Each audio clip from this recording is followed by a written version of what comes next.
ಆತ್ಮೀಯ ವಿದ್ಯಾರ್ಥಿಗಳೇ, ಆಮ್ಲ, ಪ್ರತ್ಯಾಮ್ಲ ಮತ್ತು ಲವಣ ಇದರ ಮುಂದಿನ ಭಾಗ. ಈ ಮೊದಲೇ ನಾವು ಆಮ್ಲಗಳು ನೀರಿನಲ್ಲಿ ವಿಲೀನ ಆದಾಗ H+ ಆಯಾನಗಳು ಉಂಟು ಮಾಡ್ತವೆ ಅಂತ ತಿಳ್ಕೊಂಡಿದ್ದೆವು. ಅದರಲ್ಲಿ ಕೊನೆ ಹಂತಕ್ಕೆ ಬಂದು ನಿಂತಿದ್ದೇವೆ. ಆ ದಿವಸ ಒಂದು ಚಟುವಟಿಕೆ, ಏನಿತ್ತು ಚಟುವಟಿಕೆ? ನೀರಿನ ಅನುಪಸ್ಥಿತಿಯಲ್ಲಿ H+ ಆಯಾನಗಳು ಉಂಟಾಗುವುದಿಲ್ಲ ಅಂತ. ಯಾವ ರೀತಿ ಅಂತ ಹೇಳ್ತೀನಿ ನೋಡಿ. ಈ ಚಟುವಟಿಕೆ ನೋಡ್ತೀವಿ. ಏನ್ ಮಾಡಿ, ಒಂದು ಪ್ರಾಣ ತಿಳ್ಕೊಡ್ರಿ. ಆ ಪ್ರಾಣದಲ್ಲಿ ಸೋಡಿಯಂ ಕ್ಲೋರೈಡ್ ತಗೊಳ್ರಿ.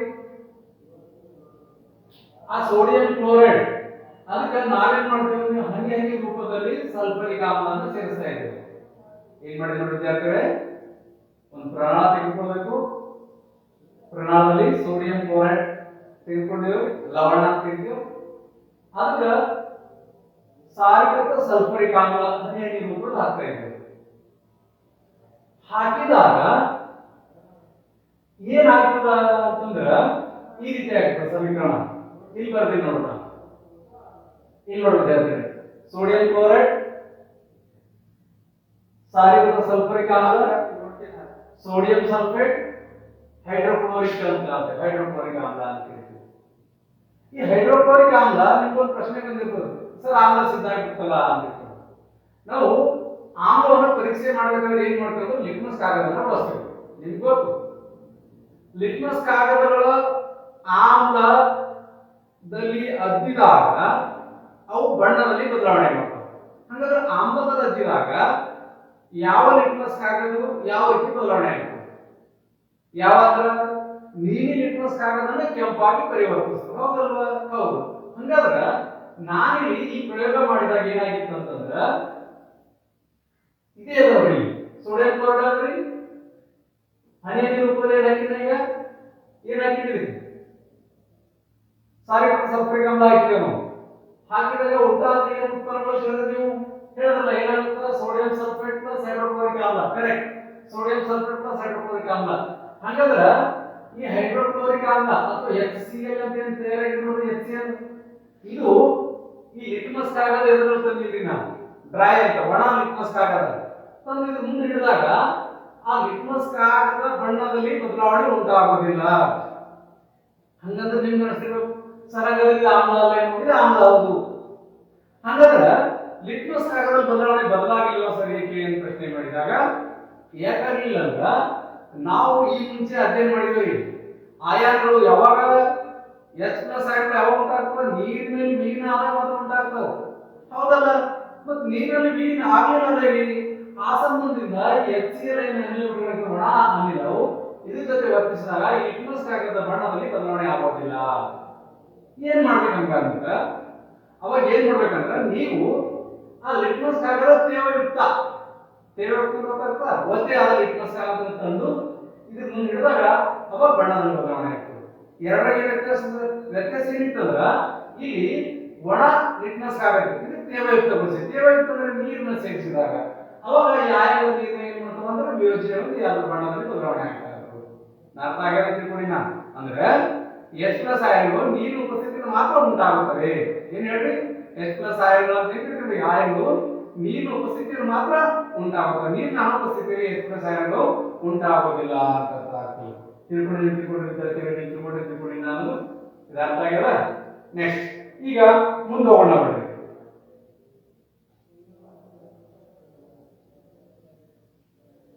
ಮುಂದೆ ಏನಾಗ್ತದೆ ಅಂತಂದ್ರ, ಅವು ಆಯನಗಳು ಏನಾಗ್ತಾವ ಅಂದ್ರೆ HCl ಪ್ಲಸ್ H2O ಏನಾಗ್ತಾವ ಅಂದ್ರ ಹೈಡ್ರೋನಿಯಂ ಆಯನ ಅಂತ ಹೇಳ್ತೀವಿ. ಹೈಡ್ರೋನಿಯಂ ಆಯನ ಅಂತ ಹೇಳ್ತೀವಿ. ಸರ್ ಹೈಡ್ರೋನಿಯಂ ಆಯನ ಅಂದ್ರೆ ಏನು? ಈ ಆಮ್ಲಗಳು ನೀರಿನಲ್ಲಿ ವಿಲೀನ ಆದಾಗ H+ ಆಯನ ಉತ್ಪತ್ತಿ ಆಗ್ತದೆ ಅಂತ ಹೇಳಿದಲ್ಲ, ಹೌದು. ಹಾಗಾದ್ರೆ ನೋಡ್ರಿ, ಇದು HCl ಅಲ್ರಿ, ಇದು HCl ಅಲ್ಲ, ಇದು Cl ಮತ್ತು H ಸೆಪರೇಟ್ ಆಗ್ತದೆ. ಇದು H+, ಇದು Cl- ಅಂತ ಹೇಳ್ತೀವಿ. ಇಲ್ಲ ಸರ್, H ಎಕಡೆ ಹೋಗ್ತೀವಿ, ಆ H ಪ್ರತ್ಯೇಕವಾಗಿರಲ್ಲ, ಏಕಾಗಿ ಇರೋದಿಲ್ಲ, ಅದು ಯಾವಾಗ ಸಂಯುಕ್ತ ರೂಪದಲ್ಲಿ. ಹಂಗಾಗಿ ಇಲ್ಲಿ ನೋಡಿ, ಅದು ಏನ್ H+ ಅಂತ ಹೇಳಿಲ್ಲ, ಅದೇನಾಗ್ತದ ಹೈಡ್ರೋನಿಯಂ ಆಯನ ಆಗ್ತದೆ. ಹೈಡ್ರೋನಿಯಂ ಆಯನ ಅಂದ್ರೆ ಏನು? ಈಗ ಇದು H+ Cl- ಅಂತ ಪ್ರತ್ಯೇಕ ಆಗ್ಯಾವ್ರಿ, ಈ Cl ಇಲ್ಲಿ ಉಳಿದವರು ಮೈನಸ್, ಹೈಡ್ರೋಜನ್ ಎಕಡೆ ಹೋಗ್ತೀವಿ ಜೊತೆ ಬಿಡೋದು. ಅದನ್ನ ಹೆಂಗ ಇದು ನೀರಿದ್ದು H2 ಅಂತ ಇದ್ದ H2O ಪ್ಲಸ್ ಇದು H ಪ್ಲಸ್ ಇದೆ ಏನಾಗ್ತದೆ S3O ಅಂತ ಇದ್ದೀವಿ S3O ಪ್ಲಸ್ ಅಂತ ಇದ್ದೀವಿ ಇದಕ್ಕೆ ಮತ್ತೊಂದು ಹೆಸರು ಅಂತ ಇದ್ರೆ ಹೈಡ್ರೋನಿಯಂ ಆಯನ ಅಂತ ಇದ್ದೀವಿ ಇದು ಪ್ರತ್ಯೇಕವಾಗಿ ಇರಲ್ಲ ಅಲ್ಲಿ ಇದು ಹೆಚ್ಚು ಸಪರೇಟ್ ಆಗಿರೋದು ಯಾವಾಗ ಏನು ಮಾಡೋದು ಯಾವಾಗ ಅಂದ್ರೆ ಈ ನೀರಿನ ಜೊತೆ ಬೆರೆತು ಹೈಡ್ರೋನಿಯಂ ಆಯನವನ್ನು ಉಂಟು ಮಾಡ್ತದೆ ಹಾಗಾಗಿ ಇದು ಈ ರೀತಿ ಸಂಯುಕ್ತ ರೂಪದಲ್ಲಿ ಇದೆ ನಾವೇನು ನೋಡಿ ಹೈಡ್ರೋನಿಯಂ ಆಯನ ಅಂತ ಹೇಳ್ತೀವಿ ಏನಂತ ಹೇಳ್ತೀವಿ ಅದಕ್ಕೆ ಹೈಡ್ರೋನಿಯಂ ಆಯನ ಅಂತ ಹೇಳ್ತೀವಿ ಅಂದ್ರೆ ಇದುವರೆಗೆ ವಿದ್ಯಾರ್ಥಿಗಳೇ ನಾವೇನು ತಿಳ್ಕೊಂಡೆವು ಆಮ್ಲವು ನೀರಿನಲ್ಲಿ ವಿಲೀನ ಆದಾಗ ಹೆಚ್ಚಿನ ಆಯನವನ್ನು ಉಂಟು ಮಾಡುತ್ತವೆ ಆಮೇಲೆ ಹೆಚ್ಚು ಪ್ರತ್ಯೇಕವಾಗಿ ಬರೋದಿಲ್ಲ ಆ ಹೆಚ್ಚು ಏನು ಮಾಡ್ತಂದ್ರೆ ಆ ನೀರಿನ ಜೊತೆ ಬೆರೆತು ಹೈಡ್ರೋನಿಯಂ ಆಯನ ಉಂಟಾಗುತ್ತೆ ಆ ಜೊತೆಗೆ ಕ್ಲೋರಿನ್ ಬಿಡುಗಡೆ ಆಗ್ತದೆ ಅಂತ ಈಗ ಪ್ರತ್ಯಾಮ್ಲವು ನೀರಿನ ಜೊತೆ ವರ್ತಿಸಿದಾಗ ಏನಾಗುತ್ತೆ ಅಂತ ತಿಳ್ಕೊಂಡ್ವಿ ನಾವು ನೆಕ್ಸ್ಟ್ ಏನು ತಿಳ್ಕೊಬೇಕಾಗಿದೆ ನಮಗೀಗ ನೆಕ್ಸ್ಟ್ ತಿಳ್ಕೊಬೇಕಾಗಿದ್ದೇನು ಪ್ರತ್ಯಾಮ್ಲಗಳು ನೀರಿನ ಜೊತೆ ವರ್ತಿಸಿದಾಗ ಏನು ಉಂಟಾಗುತ್ತವೆ ಎಂಬ ತಿಳ್ಕೊಬೇಕಾಗಿದೆ ನೋಡಿ ಪ್ರತ್ಯಾಮ್ಲಗಳು ನೀರಿನ ಜೊತೆ ವರ್ತಿಸಿದಾಗ ಈಗ ಬರೆದು ನೋಡ ಆ ನೀರಿನಲ್ಲಿ ಆಮ್ಲ ಅಥವಾ ಪ್ರತ್ಯಾಮ್ಲ ದ್ರಾವಣ ಏನಾಗ್ತದೆ ಅಂತ ಹೇಳ್ತಾರೆ ಈಗ ಪ್ರತ್ಯಾಮ್ಲ ದ್ರಾವಣದ ನೀರಿನಲ್ಲಿ ಏನಾಗ್ತದೆ ಅಂತ ಏನ್ ತಿಳ್ಕೊಂಡ ನಮಗೀಗ ಪ್ರತ್ಯಾಮ್ಲ ದ್ರಾವಣಗಳು ನೀರಿನಲ್ಲಿ ಏನಾಗುತ್ತವೆ ಎಂದು ನೋಡಿ ಏನಾಗ್ತವೆ ಯಾವ ರೀತಿ ಆಮ್ಲಗಳು ನೀರಿನಲ್ಲಿ ವಿಲೀನವಾದಾಗ H ಪ್ಲಸ್ Cl ಮೈನಸ್ ಈ H2SO4 ತಗೊಂಡಾಗ H2 ಪ್ಲಸ್ SO4 ಮೈನಸ್ ನಾವು ಅದೇ ರೀತಿ ಕಾರ್ಬಾಕ್ಸಿಲಿಕ್ ಆಮ್ಲ ತಗೊಂಡಾಗ CH3CO plus CH3COO minus H plus ಯಾವ ರೀತಿ ಉಂಟಾಗಿತ್ತಲ್ಲ ಅದೇ ರೀತಿ ಈ ಪ್ರತ್ಯಾಮ್ಲಗಳು ಕೂಡ ನೀರಿನಲ್ಲಿ ವಿಲೀನ ಆದಾಗ ಎರಡು ಭಾಗಗಳಾಗ್ತವೆ ಅವು ಯಾವುವು ಎರಡು ಭಾಗಗಳನ್ನು ನೋಡಿ ಈಗ ನಾವು ಮೊದಲಿಗೆ ಸೋಡಿಯಂ ಹೈಡ್ರಾಕ್ಸೈಡ್ ತಗೊಂಡಿದ್ದೀವಿ ಸಾಲಿಡ್ ಇವು ಏನಂತ ನಿಮ್ಗೆ ಪೆಲೆಟ್ಸ್ ಅಂತ ಹೇಳ್ತೀವಿ ಆ ರೂಪ ಇದ್ದಿರ್ತಾವ ಘನ ರೂಪದಾಗ ಇರ್ತದೆ ಯಾವುದು ಸೋಡಿಯಂ ಹೈಡ್ರಾಕ್ಸೈಡ್ ಕೂಡ ಘನ ರೂಪದಾಗ ಇರ್ತದೆ ನೀವು ಅನ್ಬೋದು ಸೋಡಿಯಂ ಹೈಡ್ರಾಕ್ಸೈಡ್ ದ್ರಾವಣ ರೂಪದಾಗ ಇರ್ತದೆ ನಾವು ಲ್ಯಾಬ್ನಲ್ಲಿ ನೋಡಿದ್ದೇವೆ ಕರೆಕ್ಟ್ ಅದನ್ನು ನಾವು ಮಾಡ್ಕೋಬಹುದಾಗೈತಿ ಘನ ರೂಪದಾಗ ಸೋಡಿಯಂ ಹೈಡ್ರಾಕ್ಸೈಡ್ ತಗೊಂಡು ಏನ್ ಮಾಡೋದು ನೀರಿನಲ್ಲಿ ವಿಲೀನವಾದಾಗ ಇಲ್ಲಿ ನೋಡಿ ವಿದ್ಯಾರ್ಥಿಗಳು ಏನದು ಸೋಡಿಯಂ ಹೈಡ್ರಾಕ್ಸೈಡ್ ಘನ ರೂಪ ಏನ್ ಮಾಡ್ತಾ ಇದ್ವಿ ನೀರಿನಲ್ಲಿ ಕಾಯಿಸಿದಾಗ ಅವಾಗ ಏನಾಗ್ತದ Na ಪ್ಲಸ್ OH ಮೈನಸ್ ಅಂತ Na ಪ್ಲಸ್ OH ಮೈನಸ್ ಅಂತ ಅಂದ್ರ ಈ ಸೋಡಿಯಂ ಆಯನ ಮತ್ತು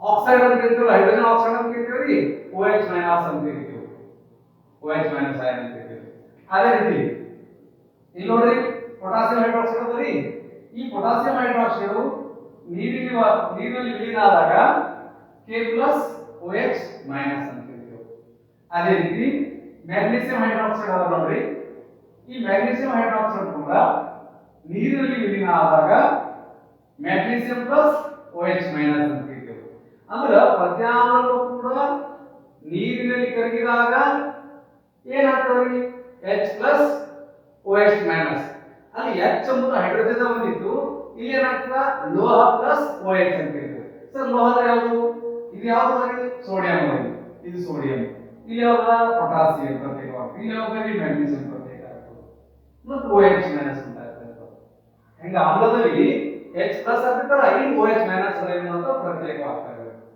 ಯಾವಾಗ ನೀರಿನಲ್ಲಿ ಕರಗಿದಾಗ ಅಥವಾ ನೀರಿನಲ್ಲಿ ವಿಲೀನವಾದಾಗ ಅವು ಏನಾಗ್ತದೆ OH ಮೈನಸ್ ಆಯನಗಳನ್ನು ಉಂಟು ಮಾಡ್ತಾ ಇರ್ತವೆ ಈಗ ಇಲ್ಲಿ ನೋಡಿ ಈ ಪ್ರತ್ಯಾಮ್ಲಗಳು ನೀರಿನಲ್ಲಿ ಕರಗಿದಾಗ ಏನಾಗ್ತದೆ ಅಂತ ಹೇಳಿದ್ರೆ ನೀವು ಸರ್ ಪ್ರತ್ಯಾಮ್ಲಗಳು ನೀರಿನಲ್ಲಿ ಕರಗಿದಾಗ ಏನಾಗ್ತವೆ ಹೈಡ್ರಾಕ್ಸೈಡ್ ಅಂತ ಹೇಳ್ತೀವಿ ಏನಾಗ್ತದೆ ಹೈಡ್ರಾಕ್ಸೈಡ್ ಆಯನಗಳನ್ನು ಉಂಟು ಮಾಡ್ತವೆ ಅಂತ ಹೇಳ್ತೀವಿ ಒಂದು ಆಲ್ಕಲಿ ಅನ್ನೋದು ಶಬ್ದ ಯೂಸ್ ಮಾಡ್ಯಾರಿ ಅಂದ್ರೆ ಕ್ಷಾರಗಳು ಅಂತ ಹೇಳ್ತೀವಿ ಏನ್ ಕ್ಷಾರಗಳು ಅಂದ್ರ ಸ್ವಲ್ಪ ನೆನ್ಪಿಟ್ಬೇಕು ಕ್ಷಾರಗಳಂದ್ರ ನೀರಿನಲ್ಲಿ ವಿಲೀನವಾಗುವ ಪ್ರತ್ಯಾಮ್ಲಗಳಿಗೆ ಸರಿಯಾಗಿ ಇಟ್ಕೋಬೇಕು ನೀರಿನಲ್ಲಿ ವಿಲೀನ ಆಗುವ ಪ್ರತ್ಯಾಮ್ಲಗಳಿಗೆ ನಾವು ಏನ್ ಕರಿತೀವಿ ಕ್ಷಾರಗಳು ಅಂತ ಹೇಳ್ತೀವಿ ಹೇಳಿ ಒಂದ್ಸತಿ ನೀರಿನಲ್ಲಿ ವಿಲೀನ ಆಗುವ ಪ್ರತ್ಯಾಮ್ಲಗಳಿಗೆ ನಾವು ಏನ್ ಕರಿತೀವಿ ಕ್ಷಾರಗಳು ಅಂತ ಹೇಳ್ತೀವಿ ಹಾಗಾದ್ರೆ ಎಲ್ಲಾ ಪ್ರತ್ಯಾಮ್ಲಗಳು ನೀರಿನಲ್ಲಿ ವಿಲೀನ ಆಗ್ತೇನು ಎಲ್ಲಾ ಪ್ರತ್ಯಾಮ್ಲಗಳು ನೀರಿನಲ್ಲಿ ವಿಲೀನ ಆಗೋದಿಲ್ಲ ಅದಕ್ಕೋಸ್ಕರನೇ ಈ ರೀತಿ ಹೇಳ್ತಾರೆ ಎಲ್ಲಾ ಕ್ಷಾರಗಳು ಪ್ರತ್ಯಾಮ್ಲಗಳೇ ಸ್ವಲ್ಪ ತಿಳ್ಕೊಡ್ರಿ ಎಲ್ಲಾ ಕ್ಷಾರಗಳು ಪ್ರತ್ಯಾಮ್ಲಗಳೇ ಆದ್ರೆ ಎಲ್ಲಾ ಪ್ರತ್ಯಾಮ್ಲಗಳು ಕ್ಷಾರಗಳಲ್ಲ ನನ್ನ ಶಬ್ದದ ಅರ್ಥ ಆಗಿದೆ ತಿಳ್ಕೊಂಡು ನಾನು ಮತ್ತೊಂದು ಸರ್ತಿ ಹೇಳ್ತಾ ಇದ್ದೀನಿ ನಿಮ್ಗೆ.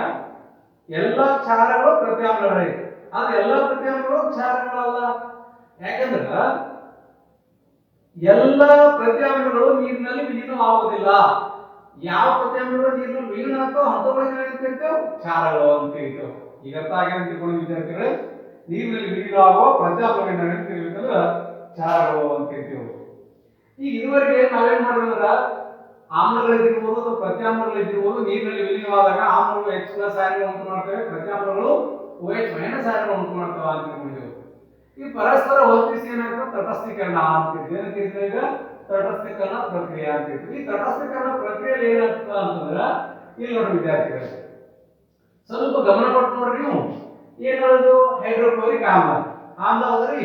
ಹೌದು. ಅದೇ ರೀತಿ ಇದೇನದ್ರಿ ಪ್ರತ್ಯಾಮ್ಲ, ಇದೇನದ್ರಿ ಆಮ್ಲ ಆಸಿಡ್ ಅಂತ ಕರಿತೀವಿ. ಇದೇನದ್ರಿ ಬೇಸ್ ಪ್ರತ್ಯಾಮ್ಲ ಅಂತ ಕರಿತೀವಿ. ಬೇಸ್ ಆಮ್ಲ ಮತ್ತು ಪ್ರತ್ಯಾಮ್ಲಗಳು ಪರಸ್ಪರ ವರ್ತಿಸಿ ಲವಣ ಮತ್ತು ನೀರನ್ನು ಉಂಟು ಮಾಡ್ತವೆ. ಲವಣ ಮತ್ತು ನೀರನ್ನು ಉಂಟು ಮಾಡ್ತವೆ. ಇದು ಗೊತ್ತಾಗ ನಿಮಗೆ ಅವರಿಗೆ. ಇದಕ್ಕೆ ನಾವೇನು ತಟಸ್ಥೀಕರಣ ಅಂತೀವಿ. ತಟಸ್ಥೀಕರಣ ನೈಜವಾಗಿ ಹೆಂಗೆ ನಡೀತಂದ್ರ ಇಲ್ಲಿ ನೋಡಿ, ಇದು H+ ಅದ್ರಿ, ಇದು OH-. ಕರೆಕ್ಟ್ ಆಗಿ ವಿಲೀನ ಆದಾಗ ಏನಾಗ್ತದೆ ನೋಡ್ರಿ, ಇದು H+, ಇದು OH-. ಹೌದಿಲ್ಲ? ಹಾ, ಅದನ್ನ ಹೆಂಗ್ ಬರೀತೀವಿ ನೋಡ್ರಿ ನಾವು. ಈ H ಅನ್ನು ಬದಲು X ಕೊಡಿ ನೋಡ್ರಿ. H ಮೀನ್ಸ್ ಏನು? X ಅಂತ ತಿಳ್ಕೊಳ್ಳಿ. ಕ್ಲಿಯರ್ ನಿಮಗೆ? H means X. ಅದೇ ರೀತಿ ಇಲ್ಲಿ M ಏನಾದ್ರೂ ಬೇಕಲ್ಲ, ಇದು M. ಕರೆಕ್ಟಾ? ಇಲ್ಲಿ ನೋಡ್ರಿ, ಇಲ್ಲಿ ತಿಳ್ಕೊಳ್ಳಿ, ಇದು ಮಾಡಿ ನೋಡಿ. ಈ ಎರಡು ಸರಿ ಮಾಡ್ತೀನಿ. ಈ H ಅದರಿ NaOH, ಇವೆರಡು ಸಪರೇಟ್ ಮಾಡ್ತೀವಿ. ಇವೆರಡು ಭಾಗ ಆಗ್ತದೆ. ಇವೆರಡು ಮುಂದೆ ಏನಾಗ್ತದೆ? H2O ಅಂತ ಕರೀತೀವಿ. Cl Na. Cl ಏನಂದ್ರೆ ಅಲೋಹ. ಅಲೋಹಕ್ಕೆ ಏನು ಬರ್ತೀನಿ ನಾನು? Xn+. ಲೋಹಕ್ಕೆ ಏನು ಬರ್ತೀನಿ ನಾನು? Metal M. ಇವೆರಡು ಕುಂತಾಗ ಏನಾಗ್ತದ? ಈ ಎರಡು ಕೂಡಿಸ್ಬೇಕು ನೋಡ್ರಿ. NaCl ಏನು ಬರ್ತೀರಿ? NaCl NaCl Na ಅಂದ್ರೆ M, Cl ಅಂದ್ರೆ ಏನು? X. ನೋಡ್ರಿ ಅರ್ಥ ಆಗುತ್ತೆ ನಿಮ್ಗೆ? NaCl ಅಂತ ಬರೀಬಹುದಾ? Mx ಅಂತ ಬರೀಬಹುದಾ? Plus H2O. H2 ಅಂದ್ರೆ ಇದು HOH, HOH. ಮತ್ತೊಂದು ಉದಾಹರಣೆ ಮಾಡಿದ್ರೆ ಈ ರೀತಿ ತಿಳ್ಕೊಂಡು ನಾವು ಇಲ್ಲಿ ನೋಡಿ, ಇದು ಸಲ್ಫರ್ ಅಂದ್ರೆ ಸಲ್ಫೇಟ್ ಅಂತ ಕರಿತೀವಿ. ಈಗ ನೋಡ್ರಿ, ಈಗ ಆಮ್ಲ ಪ್ರತ್ಯಾಮ್ಲ ಲವಣ ಪ್ಲಸ್ ನೀರು. ಇದು ಸಾಮಾನ್ಯ ಸೂತ್ರ ಹೆಂಗ್ ಬರೀಬಹುದು ಅಂತ ನೋಡಿ. ಯಾವುದೇ ಕೊಡಿ. ಈಗ ನಾ ಏನ್ ಮಾಡ್ತೀನಿ ನೋಡಿದ್ವಿ, ಸಲ್ಫೇಟ್ ಅಂತ ಕರಿತೀವಿ. ಇದು H+ SO4- ಆಗ್ತದೆ. ವಿಲೀನದ H+ SO4- ಆಗ್ತದೆ. ಅದೇ ರೀತಿ ಸೋಡಿಯಂ ಹೈಡ್ರಾಕ್ಸೈಡ್ ಏನಾಗ್ತದೆ? ಇದು Na+OH-. ಇದು ಪ್ಲಸ್ ಇದು ಮೈನಸ್ ತಟಸ್ಥ ಆಗ್ತವ್ರಿ. ತಟಸ್ಥೀಕರಣ ಹೆಂಗೆ ಆಗ್ತದೆ ನೋಡ್ರಿ, ಪ್ಲಸ್ ಮೈನಸ್ ಕೊಡ್ತಾವ. ಇಲ್ಲಿ ನೋಡ್ರಿ, ಇದು ಮೈನಸ್ ಮತ್ತು ಇದು ಪ್ಲಸ್. ಕರೆಕ್ಟ್ ಆಗುತ್ತೆ ನಿಮ್ಗೆ? ಈಗ ನೋಡ್ರಿ ಏನಾಗಲ್ಲ. ಈಗ X ಅಂದ್ರೆ ಏನು ಬರೀದು? ಮೈನಸ್. ಕರೆಕ್ಟ್ ರೀ? ಆಮೇಲೆ M ಅಂದ್ರೆ ಏನದ? ಪ್ಲಸ್. ಇವೆರಡಕ್ಕೂ ಒಂದು Mx ಅಂತ ಹೇಳ್ತೀವಿ. Mx ಅನ್ನೋದೇನು? ಲವಣ. ಲವಣ ತಟಸ್ಥ ಯಾಕೆ ಗೊತ್ತಾಯ್ತು? ಯಾಕಂದ್ರೆ ಪ್ಲಸ್ ಮತ್ತು ಮೈನಸ್ ಆಯನಗಳು ಒಟ್ಟುಗೂಡಿದಾಗ ಏನಾಗ್ತದೆ? ತಟಸ್ಥ ಆಗ್ತದೆ. ಇಲ್ಲಿ ನೀರು ಕೂಡ ತಟಸ್ಥ ಅಂತ ಹೇಳ್ತೀವಿ. ಹೆಂಗ್ ತಟಸ್ಥ ನೀರು ಅಂತ ಹೇಳಿದ್ವಿ ಸರ್? ಹೇಳಲ್ಲ. H+OH-. H+OH-. ಮೈನಸ್ ಮತ್ತು ಪ್ಲಸ್ ಸಮಾನವಾದ ತಟಸ್ಥ ಅಂತ ಹೇಳ್ತೀವಿ. ಈ ರೀತಿ ತಟಸ್ಥೀಕರಣಕ್ಕೆ ಸಾಮಾನ್ಯ ಸೂತ್ರ ಈ ರೀತಿ ಬರೀಬಹುದು. ನೀವು ಬರ್ಕೊಳ್ಬೇಕು ವಿದ್ಯಾರ್ಥಿಗಳು, ನೋಟ್ ಮಾಡ್ಕೋಬೇಕು. ತಟಸ್ಥೀಕರಣ ಅಂದ್ರೆ ಹೆಂಗ್ ಬರ್ಕೋಬೇಕು ಅನ್ನೋದು ಗೊತ್ತಾಗಿದೆ. ಈಗ ನೋಡಿ ಹೆಂಗ್ ಮಾಡಿದ್ರೆ, ಈಗ X ಅಂದ್ರೆ ಹೇಳ್ರಿ, ಈಗ ವೆರಿ ಗುಡ್. X ಅಂದ್ರೆ ಏನದ? ಅಲೋಹ. ಗುಡ್. ಆಮೇಲೆ M ಅಂದ್ರೆ ಏನಂದ್ರಿ? ಲೋಹ. ಗೊತ್ತಾಗುತ್ತೀರಿ? ಈ ಅಲೋಹದ ಆಯನ ಮತ್ತು ಲೋಹದ ಆಯನಗಳು ಸೇರ್ಕೊಂಡು ಏನಾಗ್ತಾವ? ಲವಣ ಆಗ್ತಾವ. ಆಮೇಲೆ ಉಳಿದಿದೆ ಏನಾಗ್ತಾವ? OH ಅಥವಾ ಹೈಡ್ರಾಕ್ಸೈಡ್ ಮತ್ತು ಹೈಡ್ರೋಜನ್ ಆಯನಗಳು ಏನಾಗ್ತದೆ? ನೀರು ಉಂಟಾಗ್ತದೆ. ಈ ರೀತಿ ತಟಸ್ಥೀಕರಣ ಅಂತ ಹೇಳ್ತೇವೆ. ತಟಸ್ಥೀಕರಣ ಸಾಮಾನ್ಯ ಸೂತ್ರ ಅಂದ್ರೆ ಜನರಲ್ ಸೂತ್ರ ಈ ರೀತಿ ಬರೆಯಬಹುದು. ಇದು ಅರ್ಥ ಆಗಿದೆ ತಿಳ್ಕೊಂಡು ವಿದ್ಯಾರ್ಥಿಗಳಿಗೆ ಇಲ್ಲಿ ನೋಡಬೇಕಾದ್ರೆ ಅನ್ಸುತ್ತೆ. ಇದು Na+SO4 ಆಗ್ತದೆ. ಇದು H ಮತ್ತಿದು 2 ಇಂಟರ್ ನೋಡ್ರಿ, 2 ಮೋಲ್ಸ್ H2O. ಇಲ್ಲಿ HOH ಅಷ್ಟೇ ಬರುತ್ತೆ ಸರ್, 2 ಅಂತ ಮಾತ್ರ ಮಾಡ್ಕೊಂಡು ನೋಡ್ರಿ. ಇದು ಅರ್ಥ ಆಗಿದೆ ತಿಳ್ಕೊಂಡು ವಿದ್ಯಾರ್ಥಿಗಳೇ. ಈಗ ನಾವು ಮುಂದುವರಿಸೋಣ. ಮುಂದೆ ಏನ್ ಮಾಡೋದು ನೋಡ್ರಿ ಅಂದ್ರೆ,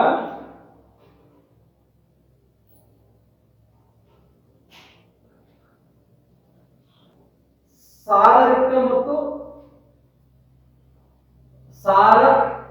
ಸಾರೀಕೃತ ಅಂತ ಎರಡು ಶಬ್ದಗಳು.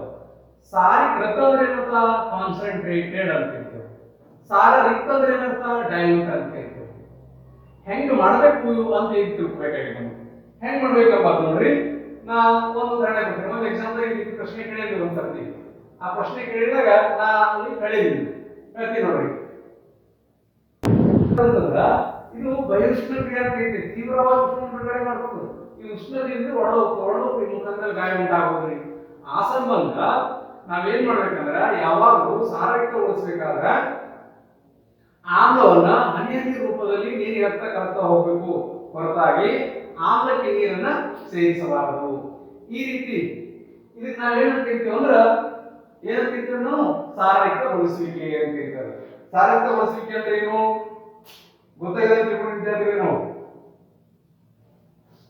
ಏಕಮಾನ ಗಾತ್ರದಲ್ಲಿರುವ ಆಯಾನ್ಗಳು OH ಮೈನಸ್ ಅಥವಾ ಹೈಡ್ರೋನಿಯಂ ಆಯನ್ ಸಾರತೆಯನ್ನು ಕಡಿಮೆ ಮಾಡುವ ಪ್ರಕ್ರಿಯೆಗೆ ಏನಂತೀವಿ ಅಂದ್ರೆ ಸಾರಯುಕ್ತಗೊಳಿಸುವಿಕೆ ಅಂತ ಹೇಳ್ತೀವಿ.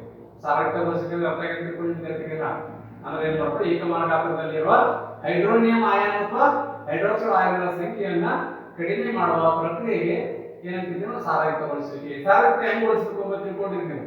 ಆ ಕೆಲವೊಂದು ಇದ್ರಲ್ಲಿ ಫಿಗರ್ ಇದ್ದಿರ್ತಾವ್ರಿ, ಚಿತ್ರ ಇದ್ದಿರ್ತಾವೆ ರೀತಿ. ಈಗ ಆಕಾರ ತಗೊಂಡು ಈಗ ಒಂದು ಪ್ರಣಾಳ ಚಿತ್ರ ತೋರಿಸಿ ಈಗ ಕೈ ಚಿತ್ರ ತೋರಿಸ್ತಿರ್ತಾರೆ. ಇದು ಡ್ಯಾನ್ಸರ್ ಚಿನ್ನ ಹಾಕ್ತಿರ್ತಾರೆ. ಹಿಂಗಂದ್ರೆ ಏನರ್ಥ? ಆಮ್ಲಕ್ಕೆ ನೇರವಾಗಿ ನೀರನ್ನ ಬೆರೆಸಬಾರದು. ಹೆಂಗ್ ಮಾಡ್ಬೇಕು? ನೀರಿಗೆ ಹನಿ ನೀರು ರೂಪದಲ್ಲಿ ಆಮ್ಲವನ್ನು ಸೇರಿಸಿದಾಗ ಅದು ಆಮ್ಲ ಅಥವಾ ಅದು ಪ್ರತ್ಯಾಮ್ಲ. ಇದನ್ನ ಬರೀ ಆಮ್ಲ ಕಲರಿ ಪ್ರತ್ಯಾಮ್ಲ ಕೂಡ ಇದನ್ನೇ ಹೋಗ್ತದೆ. ಒಂದು ಉದಾಹರಣೆ ವಿದ್ಯಾರ್ಥಿಗಳಿಗೆ, ನಾವು ವಿದ್ಯಾರ್ಥಿಗಳಿಗೆ ಏನಂತಂದ್ರೆ ಅಲ್ಲಿ ಆ ಲ್ಯಾಬ್ ನಲ್ಲಿ ಏನಂತಂದ್ರೆ ಸೋಡಿಯಂ ಹೈಡ್ರಾಕ್ಸೈಡ್ ತೆಗೆದಿಟ್ಟಿದ್ರು ತಗೊಂಡ್ ಬಾ, ಅದಕ್ಕೆ ಒಂದು ಸ್ವಲ್ಪ ಏನ್ ಮಾಡೋದಕ್ಕೆ ಡೈಲ್ಯೂಟ್ ಮಾಡ್ಕೊಂಡು ಬಾ, ಸಾಲಿಡ್ ಇತ್ತಲ್ಲ ಆ ಸಾಲಿಡ್ ಏನ್ ಮಾಡೋದಂದ್ರೆ ನೀರು ಸೇರಿಸ್ಕೊಂಡು ತಗೊಂಡ್ ಬಾ ಅಂತ ಹೇಳಿದ್ದಾರೆ. ಆದ್ರೆ ಆ ವಿದ್ಯಾರ್ಥಿಗಳು ಗೊತ್ತಿರ್ಲಿಲ್ಲ. ಸರ್ ಆಗ ಹೋಗಿದ್ದೇವೆ ಒಂದು ಬೀಕರ್ ಕೊಡ್ತಾನ, ಸರ್ ಹೇಳ್ಕೊಂಡು ಆ ಸೋಡಿಯಂ ಹೈಡ್ರಾಕ್ಸೈಡ್ ಹರಳನ್ನ ಒಳಗೆ ಹಾಕೊಂಡು ಬಂದಾನೆ, ಹಾಕೊಂಡು ನೀರು ಹಾಕಿದ್ವಿ. ಅದು ಏನ್ ಮಾಡ್ತದ? ವರ್ತಿಸಿ ಏನ್ ಮಾಡ್ತಂತಂದ್ರ ಅದು ಶಾಖ ಬಿಡುಗಡೆ ಆಗುತ್ತೆ. ಸರ್ ನೀರ್ ಹಾಕಿ ನೀವು ಈಗ ಬಹಳ ಬಿಸಿ ಆಗ್ಲತ್ರಿ ಸರ್, ಬರೀ ಏನು ಬಿಡಿಲ್ಲ ಅದನ್ನ. ಮತ್ ನಾ ಹೋಗಿ ಆಮೇಲೆ ಏನ್ ಮಾಡಿದಂದ್ರ ಅದನ್ನ ಏನ್ ಮಾಡ್ಬೇಕ್ರಿ, ಹಂಗ ಮಾಡ್ಬಾರ್ದಪ್ಪ. ಮೊದ್ಲು ಏನ್ ಮಾಡ್ಬೇಕು, ಸ್ವಲ್ಪ ನೀರ್ ತಗೋಬೇಕು. ಯಾವಾಗ ಮಾಡಿ ನೋಡ್ರಿ, ಮೊದ್ಲೇನ್ ಮಾಡಿ ಸೋಡಿಯಂ ಹೈಡ್ರಾಕ್ಸೈಡ್ ಲೀಟರ್ ಹಾಕಿದ್ವಿ, ಆಮೇಲೆ ನೀರ್ ಹಸಿರ್ತೈತಿ. ನಾವು ಹಂಗ ಮಾಡ್ಬಾರ್ದು. ಏನ್ ಮಾಡ್ಬೇಕು, ಮೊದಲೇ ಸ್ವಲ್ಪ ನೀರ್ ತಗೊಂಡು ಈ ಎರಡರೆಲ್ಲ ಒಂದೊಂದು ಹಾಕಿ ತರ್ತಾ ಹೋಗ್ಬೇಕು. ವಿದ್ಯಾರ್ಥಿಗಳಿಗೆ ಅರ್ಥ ಆಗಿದೆ ಅಂತ ತಿಳ್ಕೊಂಡಿಲ್ಲ. ಇದು ಒಂದು ಎಕ್ಸಾಮ್ ನಲ್ಲಿ ಪ್ರಶ್ನೆ ಕೇಳ್ತಾರೆ. ಈಗ 2 ಸರ್ತಿ ಮತ್ತೊಂದು ಸರ್ತಿ ಹೇಳ್ತಾರೆ. ಏನ್ ಹೇಳ್ತಾರಂದ್ರ ಸಾರಯುಕ್ತಗೊಳಿಸಬೇಕಾದಾಗ ಆಮ್ಲಕ್ಕೆ ನೀರನ್ನು ಸೇರಿಸುವುದರಲ್ಲಿ ನೀರಿಗೆ ಆಮ್ಲವನ್ನು ಸೇರಿಸಬೇಕು ಏಕೆ ಅಂತ ಪ್ರಶ್ನೆ ಕೇಳಿದಾಗ ಇದು ಏನ್ ಮಾಡ್ತಾರ?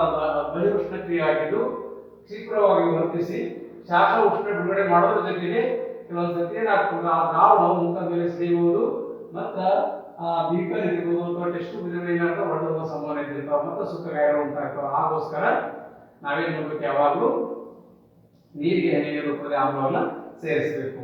ಮುಂದೆ ಈಗ ಆ ಆಮ್ಲ ಮತ್ತು ಪ್ರತ್ಯಾಮ್ಲಗಳು ಎಷ್ಟು ಪ್ರಬಲವಾಗಿವೆ ಅಂತ ತಿಳ್ಕೊಳ್ಳೋದಕ್ಕಿಂತ ಮುಂಚೆ ಇಲ್ಲಿ ಕೆಲವೊಂದು ಪ್ರಶ್ನೆಗಳವೆ. ಆ ಪ್ರಶ್ನೆಗಳು ನೋಡಿ, ನೀವು ಕೂಡ ಆನ್ಸರ್ ಮಾಡಿ ಪ್ರಯತ್ನ ಮಾಡಿ, ಬರಲಿ ಅಂತ ನಾನು ಹೇಳ್ತೀನಿ. ಇಲ್ಲಿ ನೋಡಿ, ಮೊದಲನೇ ಪ್ರಶ್ನೆ ಕೇಳ ಹೈಡ್ರೋಕ್ಲೋರಿಕ್ ಆಮ್ಲ ಪುಟ ಸಂಖ್ಯೆ ನೋಡ್ರಿ 30, ಪುಟ ಸಂಖ್ಯೆ 30 ಮೇಲೆ ಹೈಡ್ರೋಕ್ಲೋರಿಕ್ ಆಮ್ಲ, ನೈಟ್ರಿಕ್ ಆಮ್ಲ ಇತ್ಯಾದಿಗಳು ಜಲೀಯ ದ್ರಾವಣದಲ್ಲಿ ಆಮ್ಲೀಯ ಗುಣಗಳನ್ನು ಪ್ರದರ್ಶಿಸುತ್ತವೆ. ಆದರೆ ಆಲ್ಕೋಹಾಲ್ ಮತ್ತು ಗ್ಲೂಕೋಸ್ ನಂತಹ ಸಂಯುಕ್ತ ದ್ರಾವಣಗಳು ಆಮ್ಲೀಯ ಗುಣಗಳನ್ನು ಪ್ರದರ್ಶಿಸುವುದು ಏಕೆ ಅಂತ ಹೇಳಿ ಪ್ರಶ್ನೆ ಇದೆ ನಮಗೆ. ಈಗ ಈ ಪ್ರಶ್ನೆಗೆ ಆನ್ಸರ್ ಕೊಡ್ತೀನಿ ನೋಡೋಣ. ಏನ್ ನೋಡ್ರಿ, HCl HNO3 ಈ ಎರಡು ಆಮ್ಲಗಳು ಏನ್ ಮಾಡ್ತಾವ? ಜಲೀಯ ದ್ರಾವಣದಲ್ಲಿ ಆಮ್ಲಗಳನ್ನು ಪ್ರದರ್ಶಿಸ್ತಾವ. ಆದ್ರೆ ಯಾರು ಪ್ರದರ್ಶಿಸುತ್ತ? ಗ್ಲೂಕೋಸ್ ಮತ್ತು ಆಲ್ಕೋಹಾಲ್ ಅಂತ ಹೇಳಿ ಇಲ್ಲಿ ಮುಂಚೆ ಹೇಳಿದ್ವಿ ನಾನು. C6H12O6 ಮತ್ತು C2H5OH ಇದು ಆಲ್ಕೋಹಾಲ್ ಅಂತ ಹೇಳ್ತೀವಿ, ಗ್ಲೂಕೋಸ್ ಅಂತ ಹೇಳ್ತೀವಿ. ಇವು ಜಲೀಯ ದ್ರಾವಣದಲ್ಲಿ ಏನು ಮಾಡೋದು? ಆಲ್ಕೋಹಾಲ್ ಗ್ಲೂಕೋಸ್ ಅಂತ ಹೇಳ್ತೀವಿ ದ್ರಾವಣಗಳು ಆಮ್ಲಗಳನ್ನು ಪ್ರದರ್ಶಿಸೋದು ಏಕೆ ಅಂತ ಹೇಳಿ ಇದ್ರ ಬಗ್ಗೆ ಮೊದಲು ಹೇಳಿದ್ವಿ ನಾನು. ಏನಂತ ಹೇಳಿ, ಆಮ್ಲಗಳು ನೀರಿನಲ್ಲಿ H+ ಆಮ್ಲಗಳು ಉಂಟು ಮಾಡ್ತದೆ ತಿಳ್ಕೊಂಡಿದ್ದೆವು. ಹಾಗಾದ್ರೆ ಇದರಲ್ಲಿ ಹೆಚ್ಚದ ಇದರಲ್ಲಿ ಹೆಚ್ಚದ ಇವುಗಳಲ್ಲಿ ಕೂಡ ಹೆಚ್ಚದ ನೋಡ್ರಿ ಎಲ್ಲಿಗೆ ಹೈಡ್ರೋ ಗ್ಲೂಕೋಸ್ ನಲ್ಲಿ ಮತ್ತೆ ಆಲ್ಕೋಹಾಲ್ ನಲ್ಲಿ ಕೂಡ ಹೆಚ್ಚಿದೆ ಹಾಗಾದ್ರೂ ಕೂಡ ಇವು ಜಲೀಯ ದ್ರಾವಣದಲ್ಲಿ ಆಮ್ಲ ಗುಣವನ್ನು ಪ್ರದರ್ಶಿಸುವುದು ಹೇಗೆ ಅಂತ ಕೇಳಿದ ಪ್ರಶ್ನೆ ಆನ್ಸರ್ ಏನಾದ್ರು ಹೇಳಿ ನೀವು ಪ್ರಯತ್ನ ಮಾಡ್ರಿ ಏನಾಗ್ತಂದ್ರ ಯಾವ ದ್ರಾವಣವು ನೀರಿನಲ್ಲಿ ವಿಲೀನವಾದಾಗ H+ ಅಯಾನುಗಳು ಉಂಟು ಮಾಡ್ತವೆ ಇವು H+ ಅಯಾನುಗಳು ಉಂಟು ಮಾಡ್ತೇವೆ ಅವುಗಳಿಗೆ ಏನು ಕರಿತೀವಿ ಆಮ್ಲ ಅಂತ ಕರಿತೀವಿ ನೀವು ಅಂದ್ರೆ ಹೋಗ್ತಾರೆ ಇದರಲ್ಲಿ H ಹೌದು ಇವು ನೀರಿನಲ್ಲಿ ವಿಲೀನವಾದಾಗ H+ ಅಯಾನುಗಳನ್ನ ಉಂಟು ಮಾಡುವುದಿಲ್ಲ ಏನ್ ಮಾಡೋದಿಲ್ಲ H+ ಅಯಾನುಗಳನ್ನ ಉಂಟು ಮಾಡುವುದಿಲ್ಲ ಆಗೋಸ್ಕರವಾಗಿ ಇವುಗಳು ಆಮ್ಲೀಯ ಗುಣಗಳನ್ನು ಪ್ರದರ್ಶಿಸುವುದಿಲ್ಲ ಅಷ್ಟಿಂದ ಅರ್ಥ ಆಗಿದ್ರಿ ಇವು ಇವೆರಡು ಯಾವ ಗ್ಲೂಕೋಸ್ ಮತ್ತು ಆಲ್ಕೋಹಾಲ್ಗಳು H+ ದ್ರಾವಣವನ್ನು ಉಂಟು ಮಾಡುವುದಿಲ್ಲ ಹಾಗಾಗಿ ಇವು ಹೈಡ್ರೋಜನ್ ಹೊಂದಿದ್ರು ಕೂಡ H+ ಅಯಾನುಗಳನ್ನು ಉಂಟು ಮಾಡುವುದಿಲ್ಲ ಹಾಗಾಗಿ ಇವು ಜಲೀಯ ದ್ರಾವಣದಲ್ಲಿ ಆಮ್ಲೀಯ ಗುಣ ಪ್ರದರ್ಶಿಸುವುದಿಲ್ಲ ನೆಕ್ಸ್ಟ್ ಕ್ವೆಶ್ಚನ್ ನೋಡಿ ವಿದ್ಯಾರ್ಥಿಗಳೇ ಆಮ್ಲದ ಜಲೀಯ ದ್ರಾವಣವು ವಿದ್ಯುತ್ ವಾಹಕವಾಗಿದೆ ಏಕೆ ಆಮ್ಲದ ಜಲೀಯ ದ್ರಾವಣವು ವಿದ್ಯುತ್ ವಾಹಕವಾಗಿದೆ ಏಕೆ ಅಂತ ಇದೇ ತಗೊಳ್ಳೋಣ HCl ಅಂತ ಇದು ಆಮ್ಲದ ಜಲೀಯ ದ್ರಾವಣದಲ್ಲಿ H2S ಅಂತ ಕರಿತೀವಿ ವಿದ್ಯುತ್ ವಾಹಕ ಅಂತ ಕರೀತಾರೆ ನಾವು ಕೆಲವು ಸತಿ ಪ್ರಯೋಗ ಮಾಡಲಿಕ್ಕೆ ನೀರಿನ ಘಟಕತೆ ಮಾಡಲಿಕ್ಕೆ ಕೆಲವು ಸಲ್ಫರಿಕ್ ಆಮ್ಲ ಮತ್ತು ಹೈಡ್ರೋಕ್ಲೋರಿಕ್ ಆಮ್ಲವನ್ನು ಬಳಸ್ತೇವೆ ಯಾಕೆ ಬಳಸ್ತೇವೆ ಅಂದ್ರೆ ಆಮ್ಲೀಕರಿಸೋದು ಅಂತ ಕರಿತೀವಿ ಆಮ್ಲೀಕರಿಸುವ ಉದ್ದೇಶ ಏನು ಇವು ಏನ್ ಮಾಡ್ತಾವೆ ನೀರಿನಲ್ಲಿ ಆಯಾನಗಳು ಉಂಟು ಮಾಡ್ತಾವೆ H++Cl- ಈ ಆಯಾನಗಳು ಏನಂತ ವಿದ್ಯುತ್ ಪ್ರವಾಹಕ್ಕೆ ಕಾರಣ ಆಗ್ತವೆ ಈ ಆಯಾನಗಳು ವಿದ್ಯುತ್ ಪ್ರವಾಹಕ್ಕೆ ಕಾರಣ ಆಗ್ತವೆ ನೋಡಿ ಪ್ರಶ್ನೆ ಕೇಳಿದ್ರೆ ಆಮ್ಲದ ಜಲೀಯ ದ್ರಾವಣವು ವಿದ್ಯುತ್ ವಾಗಿದೆ ಏಕೆ ಅಂತ ವಾಗಿದೆ ಏನು ಹೌದು ಏಕೆ ಅಂತ ಹೇಳೋಣ ಪ್ರಶ್ನೆ ಮತ್ತೊಂದು ಸರ್ತಿ ಹೇಳ್ತೀವಿ ನೋಡಿ ಆಮ್ಲದ ಜಲೀಯ ದ್ರಾವಣ ವಿದ್ಯುತ್ನ ವಾಹಕವಾಗಿದೆ ಏಕೆ ವಿದ್ಯುತ್ ವಾಹಕದ ಯಾಕೆ ಪ್ರಶ್ನೆ ಕೇಳಿದ್ರೆ ಏಕೆ ವಿದ್ಯುತ್ ವಾಹಕ ಬೇಕು ಹೋಗ್ಬೇಕಂದ್ರ ಅವು ನೀರಿನಲ್ಲಿ ವಿಲೀನವಾದಾಗ H+ ಮತ್ತು Cl- ಆಯಾನಗಳನ್ನು ಉಂಟು ಮಾಡೋದ್ರಿಂದ ಈ ಆಯಾನಗಳು ವಿದ್ಯುತ್ ಪ್ರವಾಹಕ್ಕೆ ಕಾರಣ ಆಗಿರ್ತವೆ ಈ ಆಯಾನಗಳು ಕರೆಂಟ್ ಕಂಡಕ್ಷನ್ಗೆ ಸಹಾಯ ಮಾಡ್ತವೆ ಈ ಆಯಾನಗಳ ಮುಖಾಂತರ ಮತ್ತು ವಿದ್ಯುತ್ ಹರಿತಾ ಇರ್ತದೆ ಹಾಗಾಗಿ ಅದು ವಿದ್ಯುತ್ ವಾಹಕ ಮೂರನೇ ಪ್ರಶ್ನೆ ನೋಡಿ ವಿದ್ಯಾರ್ಥಿಗಳೇ ಶುಷ್ಕ HCl ಅನಿಲ ಶುಷ್ಕ ಲಿಟ್ಮಸ್ ಕಾಗದದ ಬಣ್ಣ ಬದಲಾಯಿಸುವುದಿಲ್ಲ ಏಕೆ ಅಂತ ಹೇಳಿ ಒಂದು ಪ್ರಶ್ನೆ ಕೇಳಿ ನೋಡಿ ಮತ್ತೊಂದು ಪ್ರಶ್ನೆ ಈಗ ಹೇಳಿಬಿಟ್ಟು ಫಸ್ಟ್ ಹೇಳಿಲ್ಲ ನೀವು ಫಸ್ಟ್ ಬರೋದು ಇವತ್ತಿನ ಪ್ರೇರಣ ಮೊದಲನೇ ಒಂದು ಹೇಳಿ ಶುಷ್ಕ ಲಿಟ್ಮಸ್ ಕಾಗದ ಅಂದ್ರೆ ಒಣಗಿದ ಲಿಟ್ಮಸ್ ಕಾಗದದಲ್ಲಿ ಆಮೇಲೆ ಶುಷ್ಕ HCl ಹೈಡ್ರೋಕ್ಲೋರಿಕ್ ಅನಿಲ ಯಾವ ಶುಷ್ಕ ಅಂತ ಹೇಳ್ತೇವೆ ಇದ್ರ ಜೊತೆ ವರ್ತಿಸಿದಾಗ ಲಿಟ್ಮಸ್ ಕಾಗದ ಹೈಡ್ರೋಕ್ಲೋರಿಕ್ ಜೊತೆ ವರ್ತಿಸಿದಾಗ ಯಾವಾಗ ಏನ್ ಮಾಡುತ್ತಂದ್ರೆ ನೀಲಿ ಇದ್ದಿದ್ದು ಕೆಂಪಾಗಿ ಪರಿವರ್ತನೆ ಆಗುತ್ತೆ ಇದು ಆಗ್ತಾ ಇಲ್ಲ ಅಂತ ಏನು ಪ್ರಶ್ನೆ ನಿಮ್ಮ ಮನಸ್ಸಿನಲ್ಲಿ ಆನ್ಸರ್ ಬಂದು ಅಂತ ತಿಳ್ಕೊಳ್ಳಿ ನೀವು ಆನ್ಸರ್ ಟ್ರೈ ಮಾಡಿ ನನಗೆ ಕಳಿಸಲ್ಲ ಅಂತಲ್ಲ ಕಮೆಂಟ್ ಹಾಕಿದ್ರೆ ನನಗೆ ಗೊತ್ತಾಗ್ತದೆ ಸರ್ ನಮ್ಗೆ ಆನ್ಸರ್ ಬಂದಿರ್ತದೆ ನಾವು ಹೆಂಗೆ ಬೇಕು ಕಳಿಸ್ಬೇಕು ನಾವು ಪಾಠ ಕೇಳೋದಿಲ್ಲ ಕೇಳಿದ್ರಿ ನನ್ನ ಆನ್ಸರ್ ಇದೆ ಅಂತ ಗೊತ್ತಾಗ ಕನ್ಫರ್ಮ್ ಟ್ರೈ ಮಾಡಿ ನಾನು ಉತ್ತರ ನಿಮ್ಮ ಉತ್ತರ ಮ್ಯಾಚ್ ಆಗ್ತದೆ ಹೇಳ್ರಿ ರೈಟ್ ಪ್ರಯತ್ನ ಮಾಡಿ ಬರೆದು ನೋಡ್ಕೊಡ್ರಿ ಏನು ಇದಕ್ಕೆ ಹೇಳಿದೇವ್ರಿ ಈ ಆಯಾನಗಳು ಯಾವಾಗ ಉಂಟಾಗ್ತವ ನೀರಿನ ಉಪಸ್ಥಿತಿಯಲ್ಲಿ ಮಾತ್ರ ಆಯಾನಗಳು ಉಂಟಾಗ್ತವೆ ಯಾವಾಗ್ರಿ ನೀರಿನ ಉಪಸ್ಥಿತಿಯಲ್ಲಿ ಮಾತ್ರ ಆಯಾನಗಳು ಉಂಟಾಗ್ತವೆ ಹಾಗಾಗಿ ಇದು ಕೂಡ ಡ್ರೈ ಅದರಿ ಇದು ಕೂಡ ಒಣಗಿಲ್ಲ ಇದ್ರಲ್ಲಿ ನೀರಿನಾಂಶ ಇಲ್ಲ ಏನಿರಬೇಕು ಅಂದ್ರೆ ಇದು ದ್ರಾವಣ ಜಲೀಯ ಅಕ್ವೇಸ್ ರೂಪದಲ್ಲಿ ಇರಬೇಕು ಅಥವಾ ಇದು ತೇವಾಂಶ ಇರಬೇಕು ಆ ಸಂದರ್ಭದಲ್ಲಿ ಮಾತ್ರ ಏನಾಗ್ತದೆ ಆ ಲಿಟ್ಮಸ್ ಕಾಗದದ ಬಣ್ಣವನ್ನು ಬದಲಾವಣೆ ಆಗ್ತದೆ ಹಾಗಾಗಿ ಇಲ್ಲಿ H+ ಅಯಾನುಗಳು ಉಂಟಾಗೋದಿಲ್ಲ ಹಾಗಾಗಿ ಇಲ್ಲಿ ವರ್ತಿಸೋದಿಲ್ಲ ಅಂತ ಹೇಳ್ತೇವೆ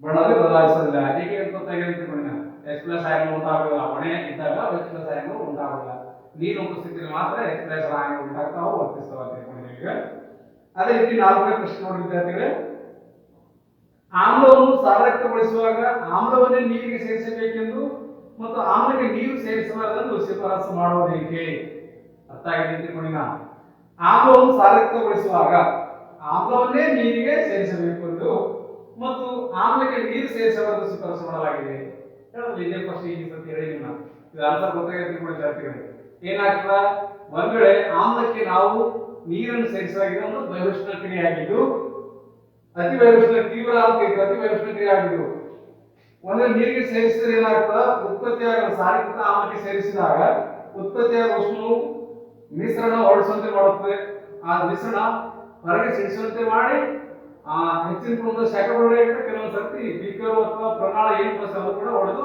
ಸುತ್ತ ವ್ಯಾಗಳ ಉಂಟಾಗ್ತದೆ ಅದಕ್ಕೋಸ್ಕರ ನಾವೇನ್ ಮಾಡ್ಬೇಕಂದ್ರೆ ಏನ್ ಮಾಡ್ಬೇಕ್ರಿ, ನೀರಿಗೆ ಹನಿಯ ರೂಪದಲ್ಲಿ ಆಮ್ಲವನ್ನು ಸೇರಿಸಬೇಕು ಹೊರತಾಗಿ ಆಮ್ಲಕ್ಕೆ ನೀರನ್ನು ಸೇರಿಸಬಾರದು. ತಿಳ್ಕೊಂಡಿರೋ ವಿದ್ಯಾರ್ಥಿಗಳೇ, ಮುಂದಿನ ಪ್ರಶ್ನೆ ನೋಡ್ರಿ.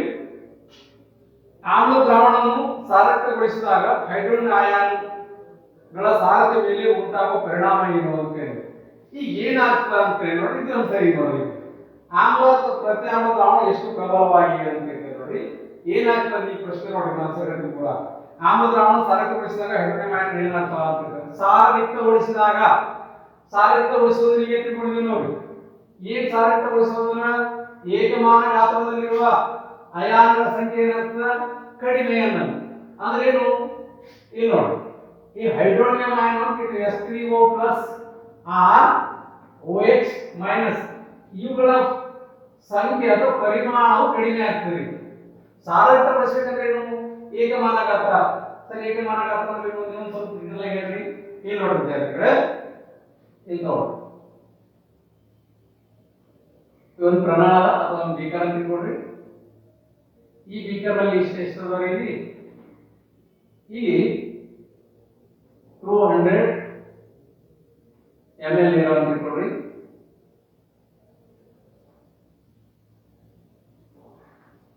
ಇದೊಂದು ಬೀಕರ್ ಅದ. ಇದರಲ್ಲಿ ಎಷ್ಟು 300 ml ನೀರು. ಎಷ್ಟು 300 ml ನೀರು. ಎಲ್ಲರ ನೀರು ನೋಡಿರಿ. ಇದಕ್ಕ ನಾವೇನ್ ಮಾಡ್ತೀವಂದ್ರ ಒಂದು 10 ಹನಿ ಅಂತೀವಿ. 10 ಹನಿ ಡ್ರಾಪ್ಸ್ ಏನ್ ಮಾಡಿದ್ರೆ HCl ಹಾಕಿದ್ವಿ. ಯಾವುದು ಸಾರೀಕೃತ. ಅದೇ ರೀತಿ ಇದರಲ್ಲೂ ಕೂಡ 10 ಹನಿ ಹಾಕಿದ್ವಿ. ಎಷ್ಟು 10 ಹನಿಗಳು ಹಾಕಿದೆವು ನೋಡಿ ವಿದ್ಯಾರ್ಥಿಗಳು. ಎರಡರಾಗ ಏನಾಗುತ್ತೆ ವ್ಯತ್ಯಾಸ ನೋಡೋಣ. ಎರಡರ 10 ಹನಿ ಸೇಮ್ ಹಾಕಿದೆವು. ಆದ್ರೆ ಇಲ್ಲಿ 200 ml ನೀರಲ್ಲಿ 300 ml ನೀರು. ಹಂಗಾದ್ರೆ ಇಲ್ಲಿ ಏನಾಗ್ತಂದ್ರ ಇದರಲ್ಲಿ ಉಂಟಾವ ಹೈಡ್ರೋನಿಯಂ ಅಯಾನ್ ಅಂತ ಇರ್ತೀವಲ್ಲ, ಈ ಹೈಡ್ರೋನಿಯಂ ಅಯಾನ್ಗಳ ಸಂಖ್ಯೆ ಇದಕ್ಕೆ ಹೋಲಿಸಿದ್ರೆ ಇದರಲ್ಲಿ ಹೆಚ್ಚಾಗಿರ್ತದೆ. ಇದಕ್ಕೆ ಹೋಲಿಸಿದ್ರೆ ಹೆಚ್ಚಾಗಿರ್ತದೆ. ಆದ್ರೆ ಇದಕ್ಕೆ ಹೋಲಿಸಿದ್ರೆ ಇದರಲ್ಲಿ ಏನಾಗ್ತದೆ ಕಡಿಮೆ ಆಗಿರ್ತದೆ. ನೀವು ಕೇಳಬಹುದು ಯಾಕೆ ಕಡಿಮೆ ಸರ್, ಎಲ್ಲ ಸಂಖ್ಯೆಲ್ಲ ಹಾಕಿ ನಾನು ಗಾತ್ರ ನೋಡಿದ್ರೆ ಎಷ್ಟದ 300 ml ಅದ. ಇಲ್ಲಿ ಎಷ್ಟದ 200 ml ಅದ. ಅರ್ಥ ಆಗುತ್ತಾ? ಹಂಗಾಗಿ ಇಲ್ಲಿ ಕಮ್ಮಿ ದೊರಕುತ್ತದೆ. ಇಲ್ಲಿ ಕಮ್ಮಿ ಆಗೋದ್ರೆ ಏನಂತ ಹೈಡ್ರೋನಿಯಂ ಅಯಾನ್ಗಳ ಸಂಖ್ಯೆ ಅಥವಾ ಪರಿಮಾಣ ಏನಂತ ಕಡಿಮೆ ಆಗ್ತದೆ. ಸಾರಕ್ತಗೊಳಿಸಬೇಕಂದ್ರೆ ಏಕಮಾನ ಗಾತ್ರದಲ್ಲಿರುವ ಹೈಡ್ರೋನಿಯಂ ಅಯಾನ್ಗಳ ಸಂಖ್ಯೆ ಕಡಿಮೆಗೊಳಿಸುವಿಕೆ ಅನ್ನೋದರ್ಥ. ಈಗ 5 ರೂಪಾಯಿ 10 ಜನರಿಗೆ 5 ರೂಪಾಯಿ 5 ಜನರಿಗೆ ಹೆಚ್ಚಿದಾಗ ಯಾರಿಗೆ ಹೆಚ್ಚಿಗೆ ಸಿಗ್ತೀವಿ? 5 ರೂಪಾಯಿ 5 ಜನರಿಗೆ ಹೆಚ್ಚಿದಾಗ 1 ರೂಪಾಯಿ ಅಂತ ಇರ್ತೀವಿ. 10 ಜನರಿಗೆ ಹೆಚ್ಚಿದಾಗ ಏನಾಗ್ತದ 50 ಪೈಸೆ ಬಂದಿರ್ತದೆ.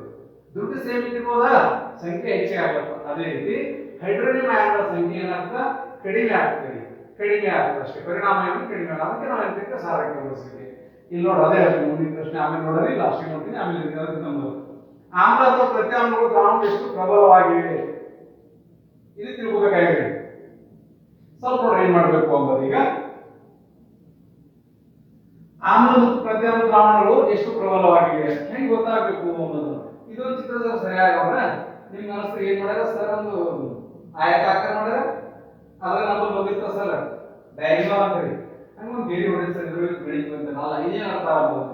ಸ್ವಲ್ಪ ವಿದ್ಯಾರ್ಥಿಗಳು ಗಮನ ಕೊಟ್ಟು ನೋಡಿ. ಚಿತ್ರದಲ್ಲಿ ನಾವು ಈ ಕಡೆಗೆ ಈ ಕಡೆ ಬರ್ತಾ ಹೋದಾಗ ಇದು ಸ್ವಲ್ಪ ಸೈಜ್ ದೊಡ್ಡದಾಗ್ತಾ ಬರುತ್ತೆ ನೋಡ್ರಿ. ಇಲ್ಲಿ ನೋಡ್ರಿ ದೊಡ್ಡದಾಗ್ತಾ ಬರುತ್ತೆ ನೋಡಿ. ಸೈಜ್ ನೋಡ್ರಿ ದೊಡ್ಡದಾಗ್ತಾ ಬರುತ್ತೆ. ಇದು ದೊಡ್ಡದಾಗ್ತಾ ಬಂದು ಇಲ್ಲಿ ಮಾರ ಮಾಡಿ ನೋಡ್ರಿ. ಇಲ್ಲಿ ಏನ H ಅಂತ ಕಾಣಿಸ್ತದೆ. ಈಗ H ಪ್ಲಸ್ ಅಂತ ಇರ್ತದೆ. ಇಲ್ಲಿ ನೋಡ್ರಿ 0 ಅದ, ಈಗ 14 ಅದ. ನಾವು ಈ ಕಡೆಯಿಂದ ಈ ಕಡೆ ಬಂದಾಗ ಏನದ ಸರಿ ಹೇಳ್ತೀರಿ? ಸಾರ್ವತ್ರಿಕ ಸೂಚಕ ಅಂತ ಒಂದು ಉಪಕರಣ ಅಂತ ಸೂಚಕ ಸಾರ್ವತ್ರಿಕ ಸೂಚಕ ಅಂಬೋದು ಒಂದೇನಿರ್ತದೆ. ಸಾರ್ವತ್ರಿಕ ಸೂಚಕ ಅಂಬೋದು ನಿರ್ಮಸ್ಕರ ಅಂತ ಇರ್ತಲ್ಲ, ಆ ರೀತಿ ಇರ್ತದೆ. ನಿಮ್ ಬುಕ್ಕಿನಲ್ಲಿ ನೋಡ ನೆಕ್ಸ್ಟ್ ಪ್ರಕಾರ ಅದು ಅಂದ್ರೆ ಪುಟ ಸಂಖ್ಯೆ ನೋಡ್ರಿ 31 ಸಾರ್ವತ್ರಿಕ ಸೂಚಕ ಅಂದ್ರೆ ಏನು ಅಂತ ಕೊಡಲಿ. ಜಠರರಸ, ಲಿಂಗರಸ, ಶುದ್ಧ ನಿರ್ವೃತ್ತಿಗಳ ಕೊಡಲಿ. ಅವಾಗ ಏನಾಗ್ತಂದ್ರ ನಾವು ಸಾರಯುಕ್ತಗೊಳಿಸಬೇಕಾದ್ರೆ ಈ ರೀತಿ ತಿಳ್ಕೊಂಡಿದ್ವಿ. ಏನಾಗ್ತದೆ ಏಕಮಾನ ಗಾತ್ರದಲ್ಲಿರುವ ಹೈಡ್ರೋನಿಯಂ ಅಯಾನ್ ಮತ್ತು ಹೈಡ್ರೋಜನ್ ಅಯಾನ್ಗಳ ಸಂಖ್ಯೆ ಕಡಿಮೆ ಮಾಡೋದು. ಹಾಗಾಗಿ ಇದು ಅಳಿಬೇಕಾದ ಸಾಧನ ಯಾವುದು ಅಂದ್ರೆ pH ಸ್ಕೇಲ್ ಅಂತ ಇರ್ತದೆ. ಯಾವುದು pH ಸ್ಕೇಲ್ ಅಂತ ಇರ್ತದೆ. ಏನ್ ಹೇಳ್ರಿ? pH ಸ್ಕೇಲ್ ಅಂತ ಇರ್ತದೆ. pH ಅಂದ್ರೆ ಏನರ್ಥ? pH ಅಂದ್ರ ಪವರ್ ಆಫ್ ಹೈಡ್ರೋಜನ್ ಅಂತ ಹಾಕ್ತೀವಿ. ಪವರ್ ಆಫ್ ಹೈಡ್ರೋಜನ್ ಹಿಂಪಿ ಕರಿಬಹುದು. ಮತ್ತೊಂದು ಅರ್ಥ ಏನ್ ಹೇಳ್ಬೋದು ಅಂದ್ರೆ ಪೊಟೆನ್ಶಿಯಲ್ ಆಫ್ ಹೈಡ್ರೋಜನ್ ಅಂತ ಕರೀತಾರೆ. ಪೊಟೆನ್ಶಿಯಲ್ ಆಫ್ ಹೈಡ್ರೋಜನ್ ಅಂತ ಕರೀತಾರೆ.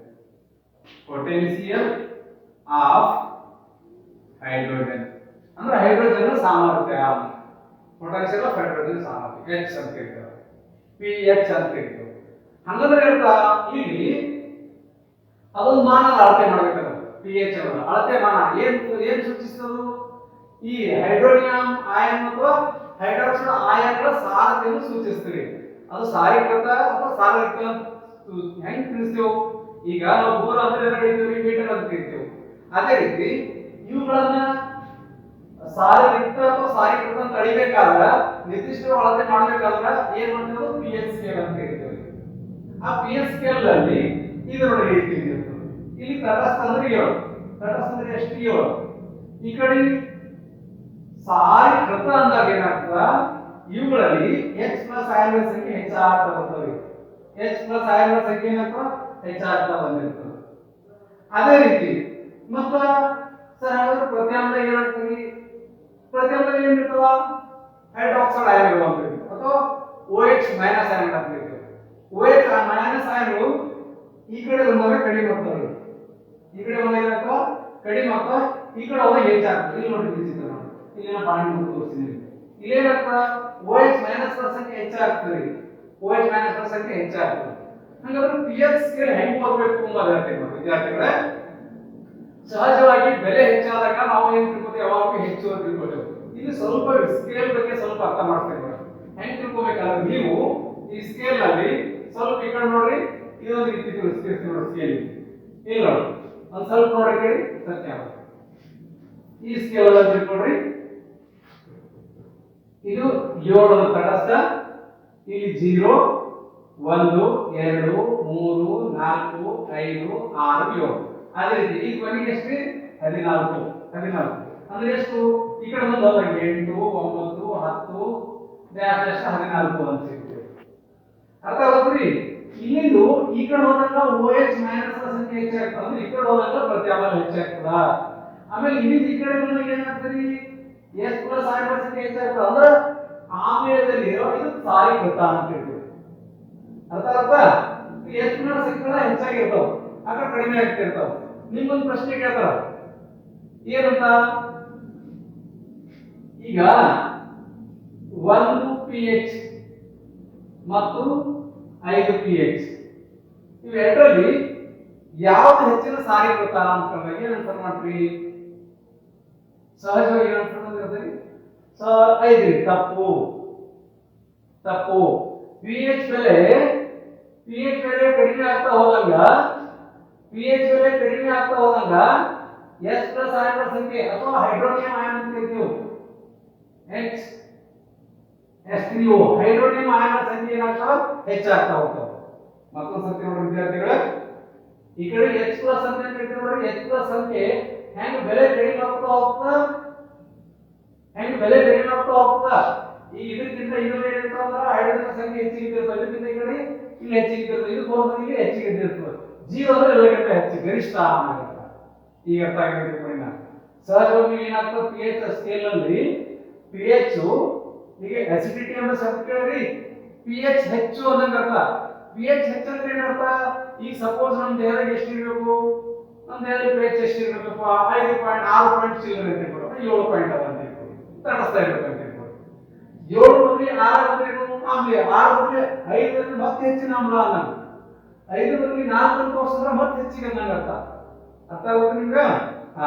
ಇಲ್ಲಿ pH ಬೆಲೆ ಕಡಿಮೆ ಆಗ್ತಾ ಹೋದಂಗ ಹೈಡ್ರೋಜನ್ ಆಯನಗಳ ಸಂಖ್ಯೆ ಏನಾಗ್ತವೆ? ಹೆಚ್ಚಾಗ್ತಾ ಇರ್ತವೆ. ಅದೇ ರೀತಿ ಪ್ರತ್ಯಾಮ್ಲ ಹೋದಾಗ ಏನ್ ಮಾಡ್ಬೇಕು ಅಂತಂದ್ರ ಇಲ್ಲಿ 7 ತಟಸ್ಥ, 7 ತಟಸ್ಥ, ಅಲ್ಲಿ ಇದು 7 ಆಮ್ಲದ ಪ್ರತ್ಯಾಮ್ಲ ತಟಸ್ಥ ಅಂತ ಹೇಳ್ತೀವಿ. 7ರಿಂದ 14 ಹೋದಾಗ ಏನಿರ್ತದೆ? ಗರಿಷ್ಠ ಆಗ್ತದೆ. ಅಂದ್ರೆ ಈ ಕಡೆ ಹೋದಾಗ OH ಮೈನಸ್ ನ ಸಂಖ್ಯೆ ಏನಾಗ್ತದೆ? ಹೆಚ್ಚಾಗ್ತದೆ. ಇದು ಒಂದು ಮಾತ್ರ ಸರಿಯಾಗಿ ನೆನಪಿಡ್ಬೇಕು, ಇದು ಹೆಚ್ಚಾಗ್ತಾ ಹೋಗ್ತದೆ. ಹಾಗಾದ್ರೆ ನಿಮ್ ಪ್ರಶ್ನೆ ಏನಪ್ಪಾ ಅಂತಂದ್ರ, ಸರ್ ಈ ಚಿತ್ರದಾಗ ಸ್ವಲ್ಪ ಈ ಸ್ಕೇಲ್ ನೋಡುವಂಥದ್ದು ಈ ಕಡೆ ಬರ್ತಂದ್ರೆ ಈ ಕಡೆಯಿಂದ 14ರಿಂದ 0 ಬರ್ತಾ ಹೋದಾಗ h ಪ್ಲಸ್ ಆಯನಗಳ ಸಂಖ್ಯೆ ಹೆಚ್ಚಾಗ್ಬಿಡ್ತೀವಿ, ಹೆಚ್ಚಾಗ್ತಾ ಅಥವಾ ಇನ್ನೊಂದು ಸಾರೀಕೃತ ಅಂತ ಕರೀತೀವಿ. ಆಮೇಲೆ ಇಲ್ಲಿ ನೋಡಿ ಪ್ರತಿಯೊಂದು ನೋಡ್ರಿ 0ರಿಂದ 14 ಹೋದಾಗ OH ಗಳ ಸಂಖ್ಯೆ ಈ ಕಡೆ ಹೆಚ್ಚಾಗ್ತಾ ಇರ್ತದೆ. ಹಂಗಂದ್ರೆ ಸರ್ ಈ 7ರಿಂದ ಈಚ್ ಕಡೆ ಇದೇ ನೀವು ತಟಸ್ಥ ಅಂತ ಹೇಳಿದ್ರೆ ತಟಸ್ಥ ಅಂತ ಹೇಳಿ 7ರಿಂದ ಈ ಕಡೆ ಬಂದಾಗ OH ಮೈನಸ್ ಗಳ ಸಂಖ್ಯೆ ಇದ್ದಿರ್ತವೋ ಇಲ್ಲೋ ಇದನ್ನ ಡೌಟ್ ಆಗಿ ನಮ್ಗೆ ನಾ ಡೌಟ್ ಕ್ಲಿಯರ್ ಮಾಡ್ತೀನಿ. ಈ ಕಡೆ ಇದ್ದಿರ್ತಾವೆ ಇಲ್ಲಿ ನೋಡ್ರಿ ಕಾಣಿಸ್ತದೆ ಅನ್ಸುತ್ತ ಆದ್ರೆ ಇದಕ್ಕೆ ಹೋಲಿಸಿದ್ದು ಬಹಳಷ್ಟು ಕಡಿಮೆ ಪ್ರಮಾಣ ಆಗಿರ್ತವೆ. ಇಲ್ಲಿ ಇರುವಂತಲ್ಲ ಇವುಗಳ ಅನುಪಸ್ಥಿತಿ ಅಂತಲ್ಲ, ಈ ಕಡೆ ಇದ್ದಿರ್ತಾವ್ರಿ ಆದ್ರೆ ಇದ್ರ ಪ್ರಮಾಣ ಹೆಚ್ಚಿದ್ದಿರ್ತದೆ. ಅದೇ ರೀತಿ ಸರ್ ಈ ಕಡೆ ಬಂದ ಹೆಂಗ್ರಿ ಈ ಕಡೆ ಬಂದಾಗ ಆಮ್ಲ ಬಂದ ಎಷ್ಟು ಸಾರಿನ ಸಂಖ್ಯೆ ಇದ್ದಿರ್ತಾವಿಲ್ಲ ಇಲ್ಲೂ ಇದ್ದಿರ್ತಾವೆ ಆದ್ರೆ ಹೆಚ್ಚಿಗೆ ಏನಿರ್ತಾರೆ ಈ ಕಡೆ ಇಲ್ಲಿ ಯಾರು ಹೆಚ್ಚಿಗೆ ಇದ್ದಿರ್ತಾರ ಇಲ್ಲಿ OH ಮೈನಸ್ ಸಂಖ್ಯೆ ಹೆಚ್ಚಾಗಿರ್ತದೆ. ಇಲ್ಲಿ 14 ಗರಿಷ್ಠ 7 ತಟಸ್ಥದಲ್ಲಿ. ಆಮೇಲೆ ಆಮ್ಲದಲ್ಲಿ ಗರಿಷ್ಠ ಅಂದ್ರೆ ಎಷ್ಟು pH ಬೆಲೆ ಎಷ್ಟು ಇದ್ದಿರ್ತದೆ 0 ಅಂದ್ರೆ ಗರಿಷ್ಠ ಅಂದ್ರೆ ಇಲ್ಲಿ H ಪ್ಲಸ್ ಆಯನಗಳ ಸಂಖ್ಯೆ ಹೆಚ್ಚಾಗಿರ್ತದೆ ಆಮ್ಲದಿಂದ. ಇಷ್ಟೊಂದು pH ಸ್ಕೇಲ್ ಬಗ್ಗೆ ನಿಮ್ಗೆ ಕ್ಲಿಯರ್ ಆಗಿ ಅರ್ಥ ಆಗಿರ್ಬೇಕು ವಿದ್ಯಾರ್ಥಿಗಳೇ. ಆಯನಗಳ ಸಂಖ್ಯೆ ಹೆಚ್ಚಿಗೆ ಮತ್ತು ಕಡಿಮೆ ಹೆಂಗಾಗ್ತಾ ಗೊತ್ತಾಯ್ತು. ಈಗ ನಾವು ಇನ್ನೊಂದು ಶಬ್ದ ಕೇಳಿದೆವು ಸಾರೀಕೃತ ಸಾರಯುಕ್ತ ಪ್ರಬಲ ಮತ್ತು ದುರ್ಬಲ ಅಂತ ಕೇಳಿದೆವು. ಇದ್ರ ಬಗ್ಗೆ ಒಂದು ಸ್ವಲ್ಪ ಹೇಳ್ತೀನಿ ನೋಡಿ. ಈಗ ನೋಡಿ ಪ್ರಬಲ ಮತ್ತು ದುರ್ಬಲ ಅಂತ ಎರಡು ಶಬ್ದ ಕೇಳಿದ್ವಿ. ನಾ ಪಾಠದ ಮೊದಲಿಗೆ ಪೀಠಿಕೆ ಸಂದರ್ಭದಲ್ಲಿ ಹೇಳಿ ಪಾಠ ಸ್ಟಾರ್ಟ್ ಮಾಡೋದ್ರಾಗ ಪ್ರಬಲ ಅಂದ್ರೆ ಏನು, ದುರ್ಬಲ ಅಂದ್ರೆ ಏನು, ಸಾರಯುಕ್ತ ಅಂದ್ರೆ ಏನು, ಸಾರ ಯುಕ್ತ ಅಂದ್ರೆ ಏನು ಅಂತ ಮೊದಲೇ ಹೇಳಿನಿ. ಮತ್ತೊಂದು ಸರ್ತಿ ನೋಡ್ಕೊಡ್ರಿ. ಈಗ ಪ್ರಬಲ ಅಂದ್ರೆ ಏನಾಗ್ತ ಏಕಮಾನ ಗಾತ್ರದಲ್ಲಿರುವ ದ್ರಾವಣದಲ್ಲಿ ಅಯಾನುಗಳ ಸಂಖ್ಯೆ ಹೆಚ್ಚಾಗಿದ್ರೆ ಯಾವ ಅಯಾನುಗಳು H ಪ್ಲಸ್ ಅಯಾನುಗಳ ಸಂಖ್ಯೆ ಹೆಚ್ಚಾಗಿದ್ರೆ ಅದಕ್ಕೆ ಏನು ಕರಿತೀವಿ ಪ್ರಬಲ ಅಂತ ಕರಿತೀವಿ. ಅದೇ ರೀತಿ H ಪ್ಲಸ್ ಅಯಾನುಗಳ ಸಂಖ್ಯೆ ಕಡಿಮೆ ಇರ್ತದೆ ಏನಾಗ್ತದೆ ಅದಕ್ಕೆ ದುರ್ಬಲ ಅಂತ ಕರಿತೀವಿ. ಈ ಒಂದು ಉದಾಹರಣೆ ನೋಡೋಣ. ನಾವೀಗ ನೀವು ಮುಖ್ಯವಾಗಿ ಉದಾಹರಣೆ ತಗೊಳ್ರಿ. ಇಲ್ಲಿ ನೋಡೋಣ ಲೈಟ್ರಿಕ್ ಆಮ್ಲ, ಅಸಿಟಿಕ್ ಆಮ್ಲ ಮತ್ತು ಹೈಡ್ರೋಕ್ಲೋರಿಕ್ ಆಮ್ಲ ತಗೊಂಡ್ರೆ ಯಾವ್ದೋ ಒಂದು ನೋಡ್ರಿ ಆಮ್ಲ. ಇಲ್ಲಿ HCl ಅಂತ ತಿಳ್ಕೊಡ್ರಿ, ಅದರ ಬದಲಿಗೆ ಮತ್ತೊಂದು ನೋಡ್ರಿ HN ಅಂತ ತಿಳ್ಕೊಡ್ರಿ. HNO ನೈಟ್ರಿಕ್ ಆಮ್ಲ ಅಂತ ಕರಿತೀವಿ. ಇವೆರಡರಲ್ಲಿ ನಾವೇನ್ ಮಾಡಿದ್ವಿ ಅಂದ್ರೆ ಸಮ ಪ್ರಮಾಣದ ನೀರು ತಗೊಂಡಿದ್ವಿ, ನೀರು ಸಮವ. ಆಮೇಲೆ ಇದಕ್ಕೂ 3 ml, ಇದಕ್ಕೂ 3 ml, ಆಮೇಲೆ ಇದಕ್ಕೂ ಕೂಡ 3 ml ಏನ್ ಮಾಡ್ರಿ ಒಂದೇ ಪ್ರಮಾಣದ ಆಮ್ಲಗಳನ್ನು ಸೇರಿಸಿ.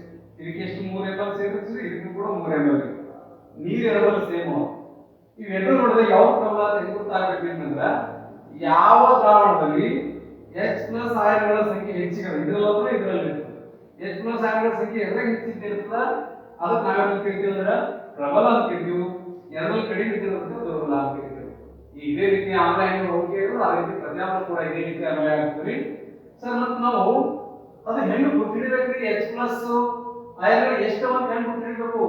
ಕರೆಕ್ಟ್ ಈ ಪ್ರಶ್ನೆ. ಇಷ್ಟೊತ್ತು ಅದನ್ನೇ ಹೇಳಿ ನಾನು pH ಸ್ಕೇಲ್ ಅಂತ ಕರಿತೀವಿ. ಆ pH ಸ್ಕೇಲ್ ತಗೊಂಡು ಏನ್ ಮಾಡಬೇಕು ಅಂದ್ರೆ ನಾವು ಅಳತೆ ಮಾಡಬೇಕು. ಈಗ ಕೆಲವೊಂದು ಉದಾಹರಣೆಗಳು ಕೊಟ್ಟಿವಿ, ಬುಕ್ಕಿನ ಕೊಟ್ಟಿದ್ದೀವಿ ನೋಡಿ.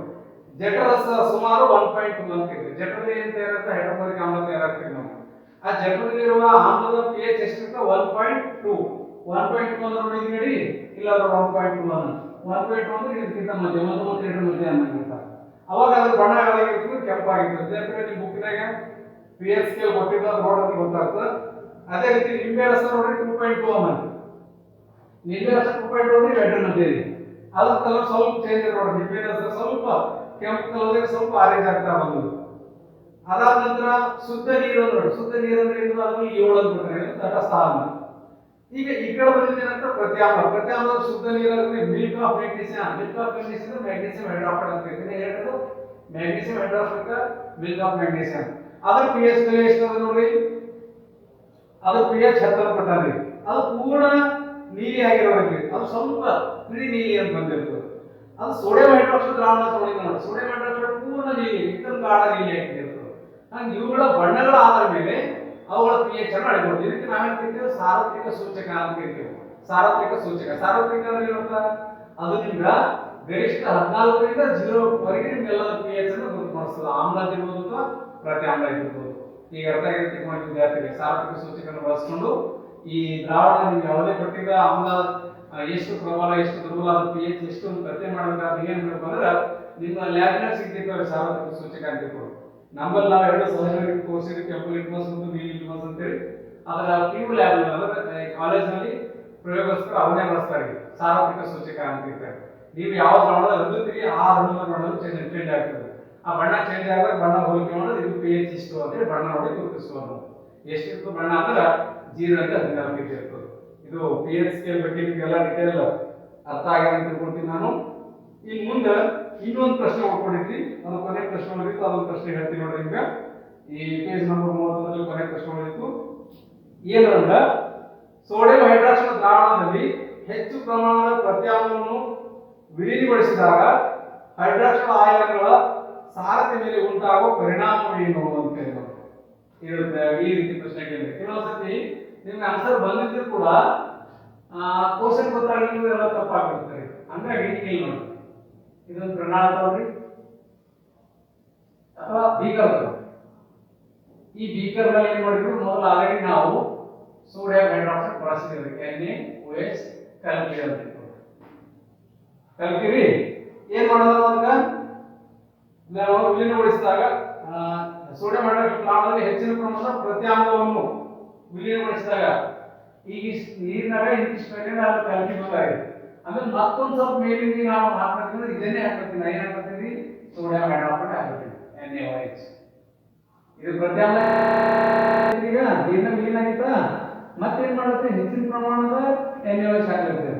ಅವಾಗ ಏನಾಗ್ತದೆ, ಎದ್ರ ಮೇಲೆ ಏನಾಗ್ತದ, ಸೋಡಿಯಂ ಹೈಡ್ರಾಕ್ಸೈಡ್ ಏನಾಗ್ತದೆ ಅಂತ ನಾವು ಅದ್ರಲ್ಲಿ ಏನಾಗ್ತಾವಂದ್ರ OH ಮೈನಸ್ ಆಯನದ ಹೈಡ್ರಾಕ್ಸೈಡ್ ಆಯನಗಳ ಸಂಖ್ಯೆ ಹೆಚ್ಚಾಗ್ತದೆ. ಅಂದ್ರೆ ಏನಾಗ್ತದ, ಅದು ಸಾರೀಕೃತಗೊಳ್ಳುತ್ತದೆ. ಏನಾಗ್ತದ, ಸಾರೀಕೃತಗೊಳ್ಳುತ್ತದೆ. ಅಂದ್ರೆ ಮೊದಲು ಎಷ್ಟಿದ್ದಲ್ಲ ಅವ್ರಿಗೆ ಏನಾಗ್ತದೆ, ಒಂದೇ ರೀತಿಯ ಸಿಸ್ಟಮ್ ಇರ್ತೀವಿ, ಅದರಲ್ಲಿರುವ ಹೈಡ್ರಾಕ್ಸೈಡ್ ಆಯನಗಳ ಸಂಖ್ಯೆಯನ್ನ ಹೆಚ್ಚಾಗ್ತವ ಅಂತ ಏನಂತೀವಿ, ಹೈಡ್ರಾಕ್ಸೈಡ್ ಆಯನಗಳ ಸಂಖ್ಯೆ ಹೆಚ್ಚಾಗ್ತದೆ ಅಂದ್ರೆ ಇದು ಸಾರೀಕೃತಗೊಳ್ಳುತ್ತದೆ ಅನ್ನೋದನ್ನ. ಕಡಿಮೆ ಆದ್ರೆ ಏನಾಗ್ತದೆ, ಅದೇ ಪ್ರಶ್ನೆಗೆ ಕಡಿಮೆ ಆದ್ರೆ ಅದಕ್ಕೆ ಸಾರರಹಿತಗೊಳಿಸುವಿಕೆ ಅಂತ ಹೇಳ್ತಾರೆ. ಅಂದ್ರೆ ಏಕಮಾನ ಗಾತ್ರದಲ್ಲಿ OH ಮೈನಸ್ ಆಯನಗಳ ಪ್ರಮಾಣವು ಕಡಿಮೆ ಆಗ್ತದೆ. ಇಲ್ಲೇನಾಗ್ತದೆ, OH ಆಯನಗಳ ಸಂಖ್ಯೆ ಏಕಮಾನ ಗಾತ್ರದಲ್ಲಿ ಹೆಚ್ಚಾಗ್ತದೆ. ವಿದ್ಯಾರ್ಥಿಗಳೇ, ನಿಮ್ಗೆ ಏನಾದರೂ ಸಂದೇಹಗಳು ಬಂದಾಗ ಸಹಜವಾಗಿ ನಮ್ಮ ಫೋನ್ ನಂಬರ್ ನಿಮ್ಮಲ್ಲಿ ಸ್ಕ್ರೀನ್ ನಲ್ಲಿ ಡಿಸ್ಪ್ಲೇ ಆಗ್ತದೆ, ನೀವು ನೋಡೋಕೆ ಈಗ ಇಲ್ಲಿ ಕೆಳಗಡೆ ಬಂದಿರ್ತದೆ ನಮ್ಮ ಹೆಸರು ಮತ್ತು ನಮ್ಮ ಮೊಬೈಲ್ ಸಂಖ್ಯೆ ಕೆಳಗೆ ಕೊಟ್ಟಿದ್ದಿರುತ್ತೆ. ನೀವೇನು ಮಾಡಬೇಕು, ಪಾಠ ಕೇಳ್ತಾ ಹೋಗ್ಬೇಕು. ಎಲ್ಲಿ ಡೌಟ್ ಬಂದಿದ್ದಿರ್ತೋ ಅಲ್ಲಿ ಸ್ವಲ್ಪ ಪೌಸ್ ಮಾಡಿ ಅಲ್ಲಿ ಕ್ವಶನ್ ಡೌಟ್ ಮಾಡ್ಕೋಬೇಕು. ಏನಾದ್ರು ತಪ್ಪು ಅನ್ಸ್ಕೊತಾರೆ ಒಂದು ಸ್ವಲ್ಪ ಪ್ರಿವೆಂಟ್ ಮಾಡ್ಬೇಕಂದ್ರೆ, ಒಂದು ಸ್ವಲ್ಪ ಎಲ್ಲೋ ಸ್ಪೀಡ್ ಆಗಿದ್ದಿರ್ತಾ ಅಥವಾ ನಿಮ್ಮ ಕಾನ್ಸಂಟ್ರೇಷನ್ ಚೇಂಜ್ ಆಗಿದ್ದಿರ್ತಾ, ಈ ಒಂದು ವ್ಯವಸ್ಥೆ ಏನಲ್ಲ ನಿಮ್ಗೆ ಅಂತಂದ್ರೆ ನಿಮ್ಮ ಮೊಬೈಲ್ನಲ್ಲಿ ಒಂದು ಸ್ವಲ್ಪ ಬ್ಯಾಕ್ ಬರ್ಬೇಕು. ನೀವು ಬ್ಯಾಕ್ ಬಂದು ಮತ್ತೆ ಕೇಳ್ಬೋದು. ಒಂದು ಪಾಠ 2 ಸರ್ತಿ 3 ಸರ್ತಿ ನಾವು ಸ್ಕೂಲ್ನಾಗ ಹೇಳ್ಬೇಕಾದ್ರೆ 3 ಸರ್ತಿ ಮಾಡಿದ್ರೆ ಇಲ್ಲ ಅಂತಲ್ಲ, ಈಗ ನೀವು 3 ಅಲ್ಲ 100 ಸರ್ತಿ ಕೂಡ ಕೇಳ್ಬೋದು ಅಂತ ವ್ಯವಸ್ಥೆ ಈಗ ಆಗಿದೆ. ನಿಮ್ಗೆ ಯಾವುದೇ ರೀತಿಯ ಸಂದೇಹಗಳು ಅಥವಾ ಪ್ರಶ್ನೆಗಳು ಇದಕ್ಕೆ ಹೊರತಾಗಿ ಇದಕ್ಕೆ ಸಂಬಂಧಪಟ್ಟಿದ ಪ್ರಶ್ನೆಗಳು ನೀವು ಒಂದು ಸ್ವಲ್ಪ ಕ್ವಶನ್ ಪೇಪರ್ ತೆಗೆದು ನೋಡ್ತಾ ಇರಿ. ಅಲ್ಲಿ ನಿಮ್ಗೆ ಗೊತ್ತಾಗುತ್ತೆ ಕ್ವಶನ್ ಯಾವ ರೀತಿ ಕೇಳ್ತಾರ ಅಂತ ತಿಳ್ಕೊಂಡು. ಲಾಸ್ಟ್ ಇಯರ್ ವಿದ್ಯಾರ್ಥಿಗಳನ್ನು ತಗೊಂಡು ಅಥವಾ ಮೊನ್ನೆ ಇನ್ನೊಂದು ಎಕ್ಸಾಮ್ ಮುಂದಿನವ್ರನ್ನ ತಗೊಂಡು ನೀವೇನು ಮಾಡಿದ್ರೆ ಅದಕ್ಕೆ ಆ ಪಾಠಕ್ಕೆ ಸಂಬಂಧಪಟ್ಟಿದ್ದ ಪ್ರಶ್ನೆಗಳು ಯಾವ ರೀತಿ ಕೇಳೋಣ ಅಂತ ನೋಡ್ರಿ. ನಿಮ್ಗೆ ಏನಾದರೂ ಗೊತ್ತಾಗಲಿಲ್ಲ ನಾನು ಆನ್ಸರ್ ಮಾಡ್ತಾ ಇರ್ತೀನಿ. ನೀವು ನನಗೆ ಫೋನ್ ಮಾಡಬೇಕಾದ ಸಮಯ ಸಾಯಂಕಾಲ 7ರಿಂದ 8, ಸಾಯಂಕಾಲ 7ರಿಂದ 8 ಆ ಟೈಮ್ ಫಿಕ್ಸ್ ಮಾಡ್ಕೊಳ್ರಿ. ಸಂತೋಷ್ ಸರ್ಗೆ ಏನಾದ್ರು ಡೌಟ್ ಅಥವಾ ಸೈನ್ಸ್ ಸಂಬಂಧಪಟ್ಟಿದ್ದ 7ರಿಂದ 8 ಗಂಟೆ ಅವಾಗ ಫ್ರೀ ಇರ್ತೀನಿ ನಾನು. ಅವಾಗ ನಿಮ್ಮ ಪ್ರಶ್ನೆಗಳಿಗೆ ಆನ್ಸರ್ ಮಾಡ್ತೀನಿ. ನೀವು ಸರ್ ನಂಗೆ ಫೋನ್ ಮಾಡ್ಲಿಕ್ಕೆ ಆಗಲ್ಲ, ಅಡ್ಡಿಲ್ಲ, ನೀವೇನು ಮಾಡಿರಿ, ನೀವು ಮೆಸೇಜ್ ಮಾಡಿ, ಟೆಕ್ಸ್ಟ್ ಮಾಡಿರಿ, ವಾಟ್ಸಪ್ದಾಗ ಒಂದು ಕ್ವಶನ್ ಹೊಡೆದಾಕ್ರಿ, ನಾನು ಆನ್ಸರ್ ಮಾಡಿ ಕಳಿಸ್ತೀನಿ. ಆ ವ್ಯವಸ್ಥೆ ಇರಲಿಲ್ಲ, ಫೋನ್ ವ್ಯವಸ್ಥೆ ಇರಲಿಲ್ಲ ಅಂದರೆ ನೀವು ಅದು ಕೂಡ ವಾಟ್ಸಪ್ನಲ್ಲಿ ಪ್ರಶ್ನೆ ಯಾವ ಪ್ರಶ್ನೆ ಇದ್ದಿರ್ತಾರೆ ಟಿಕ್ ಮಾಡ್ಕೊಂಡು ಅಥವಾ ನೀವೇ ಆ ಪ್ರಶ್ನೆ ಬರೆದುಕೊಂಡು ವಾಟ್ಸಪ್ನಲ್ಲಿ ಹಾಕಿ ಈ ಡೌಟ್ ಅಂತ ಟೆಕ್ಸ್ಟ್ ಮಾಡೋದು, ಅದಕ್ಕೆ ನಾನು ರಿಪ್ಲೈ ಮಾಡ್ತೀನಿ. ಧನ್ಯವಾದಗಳು.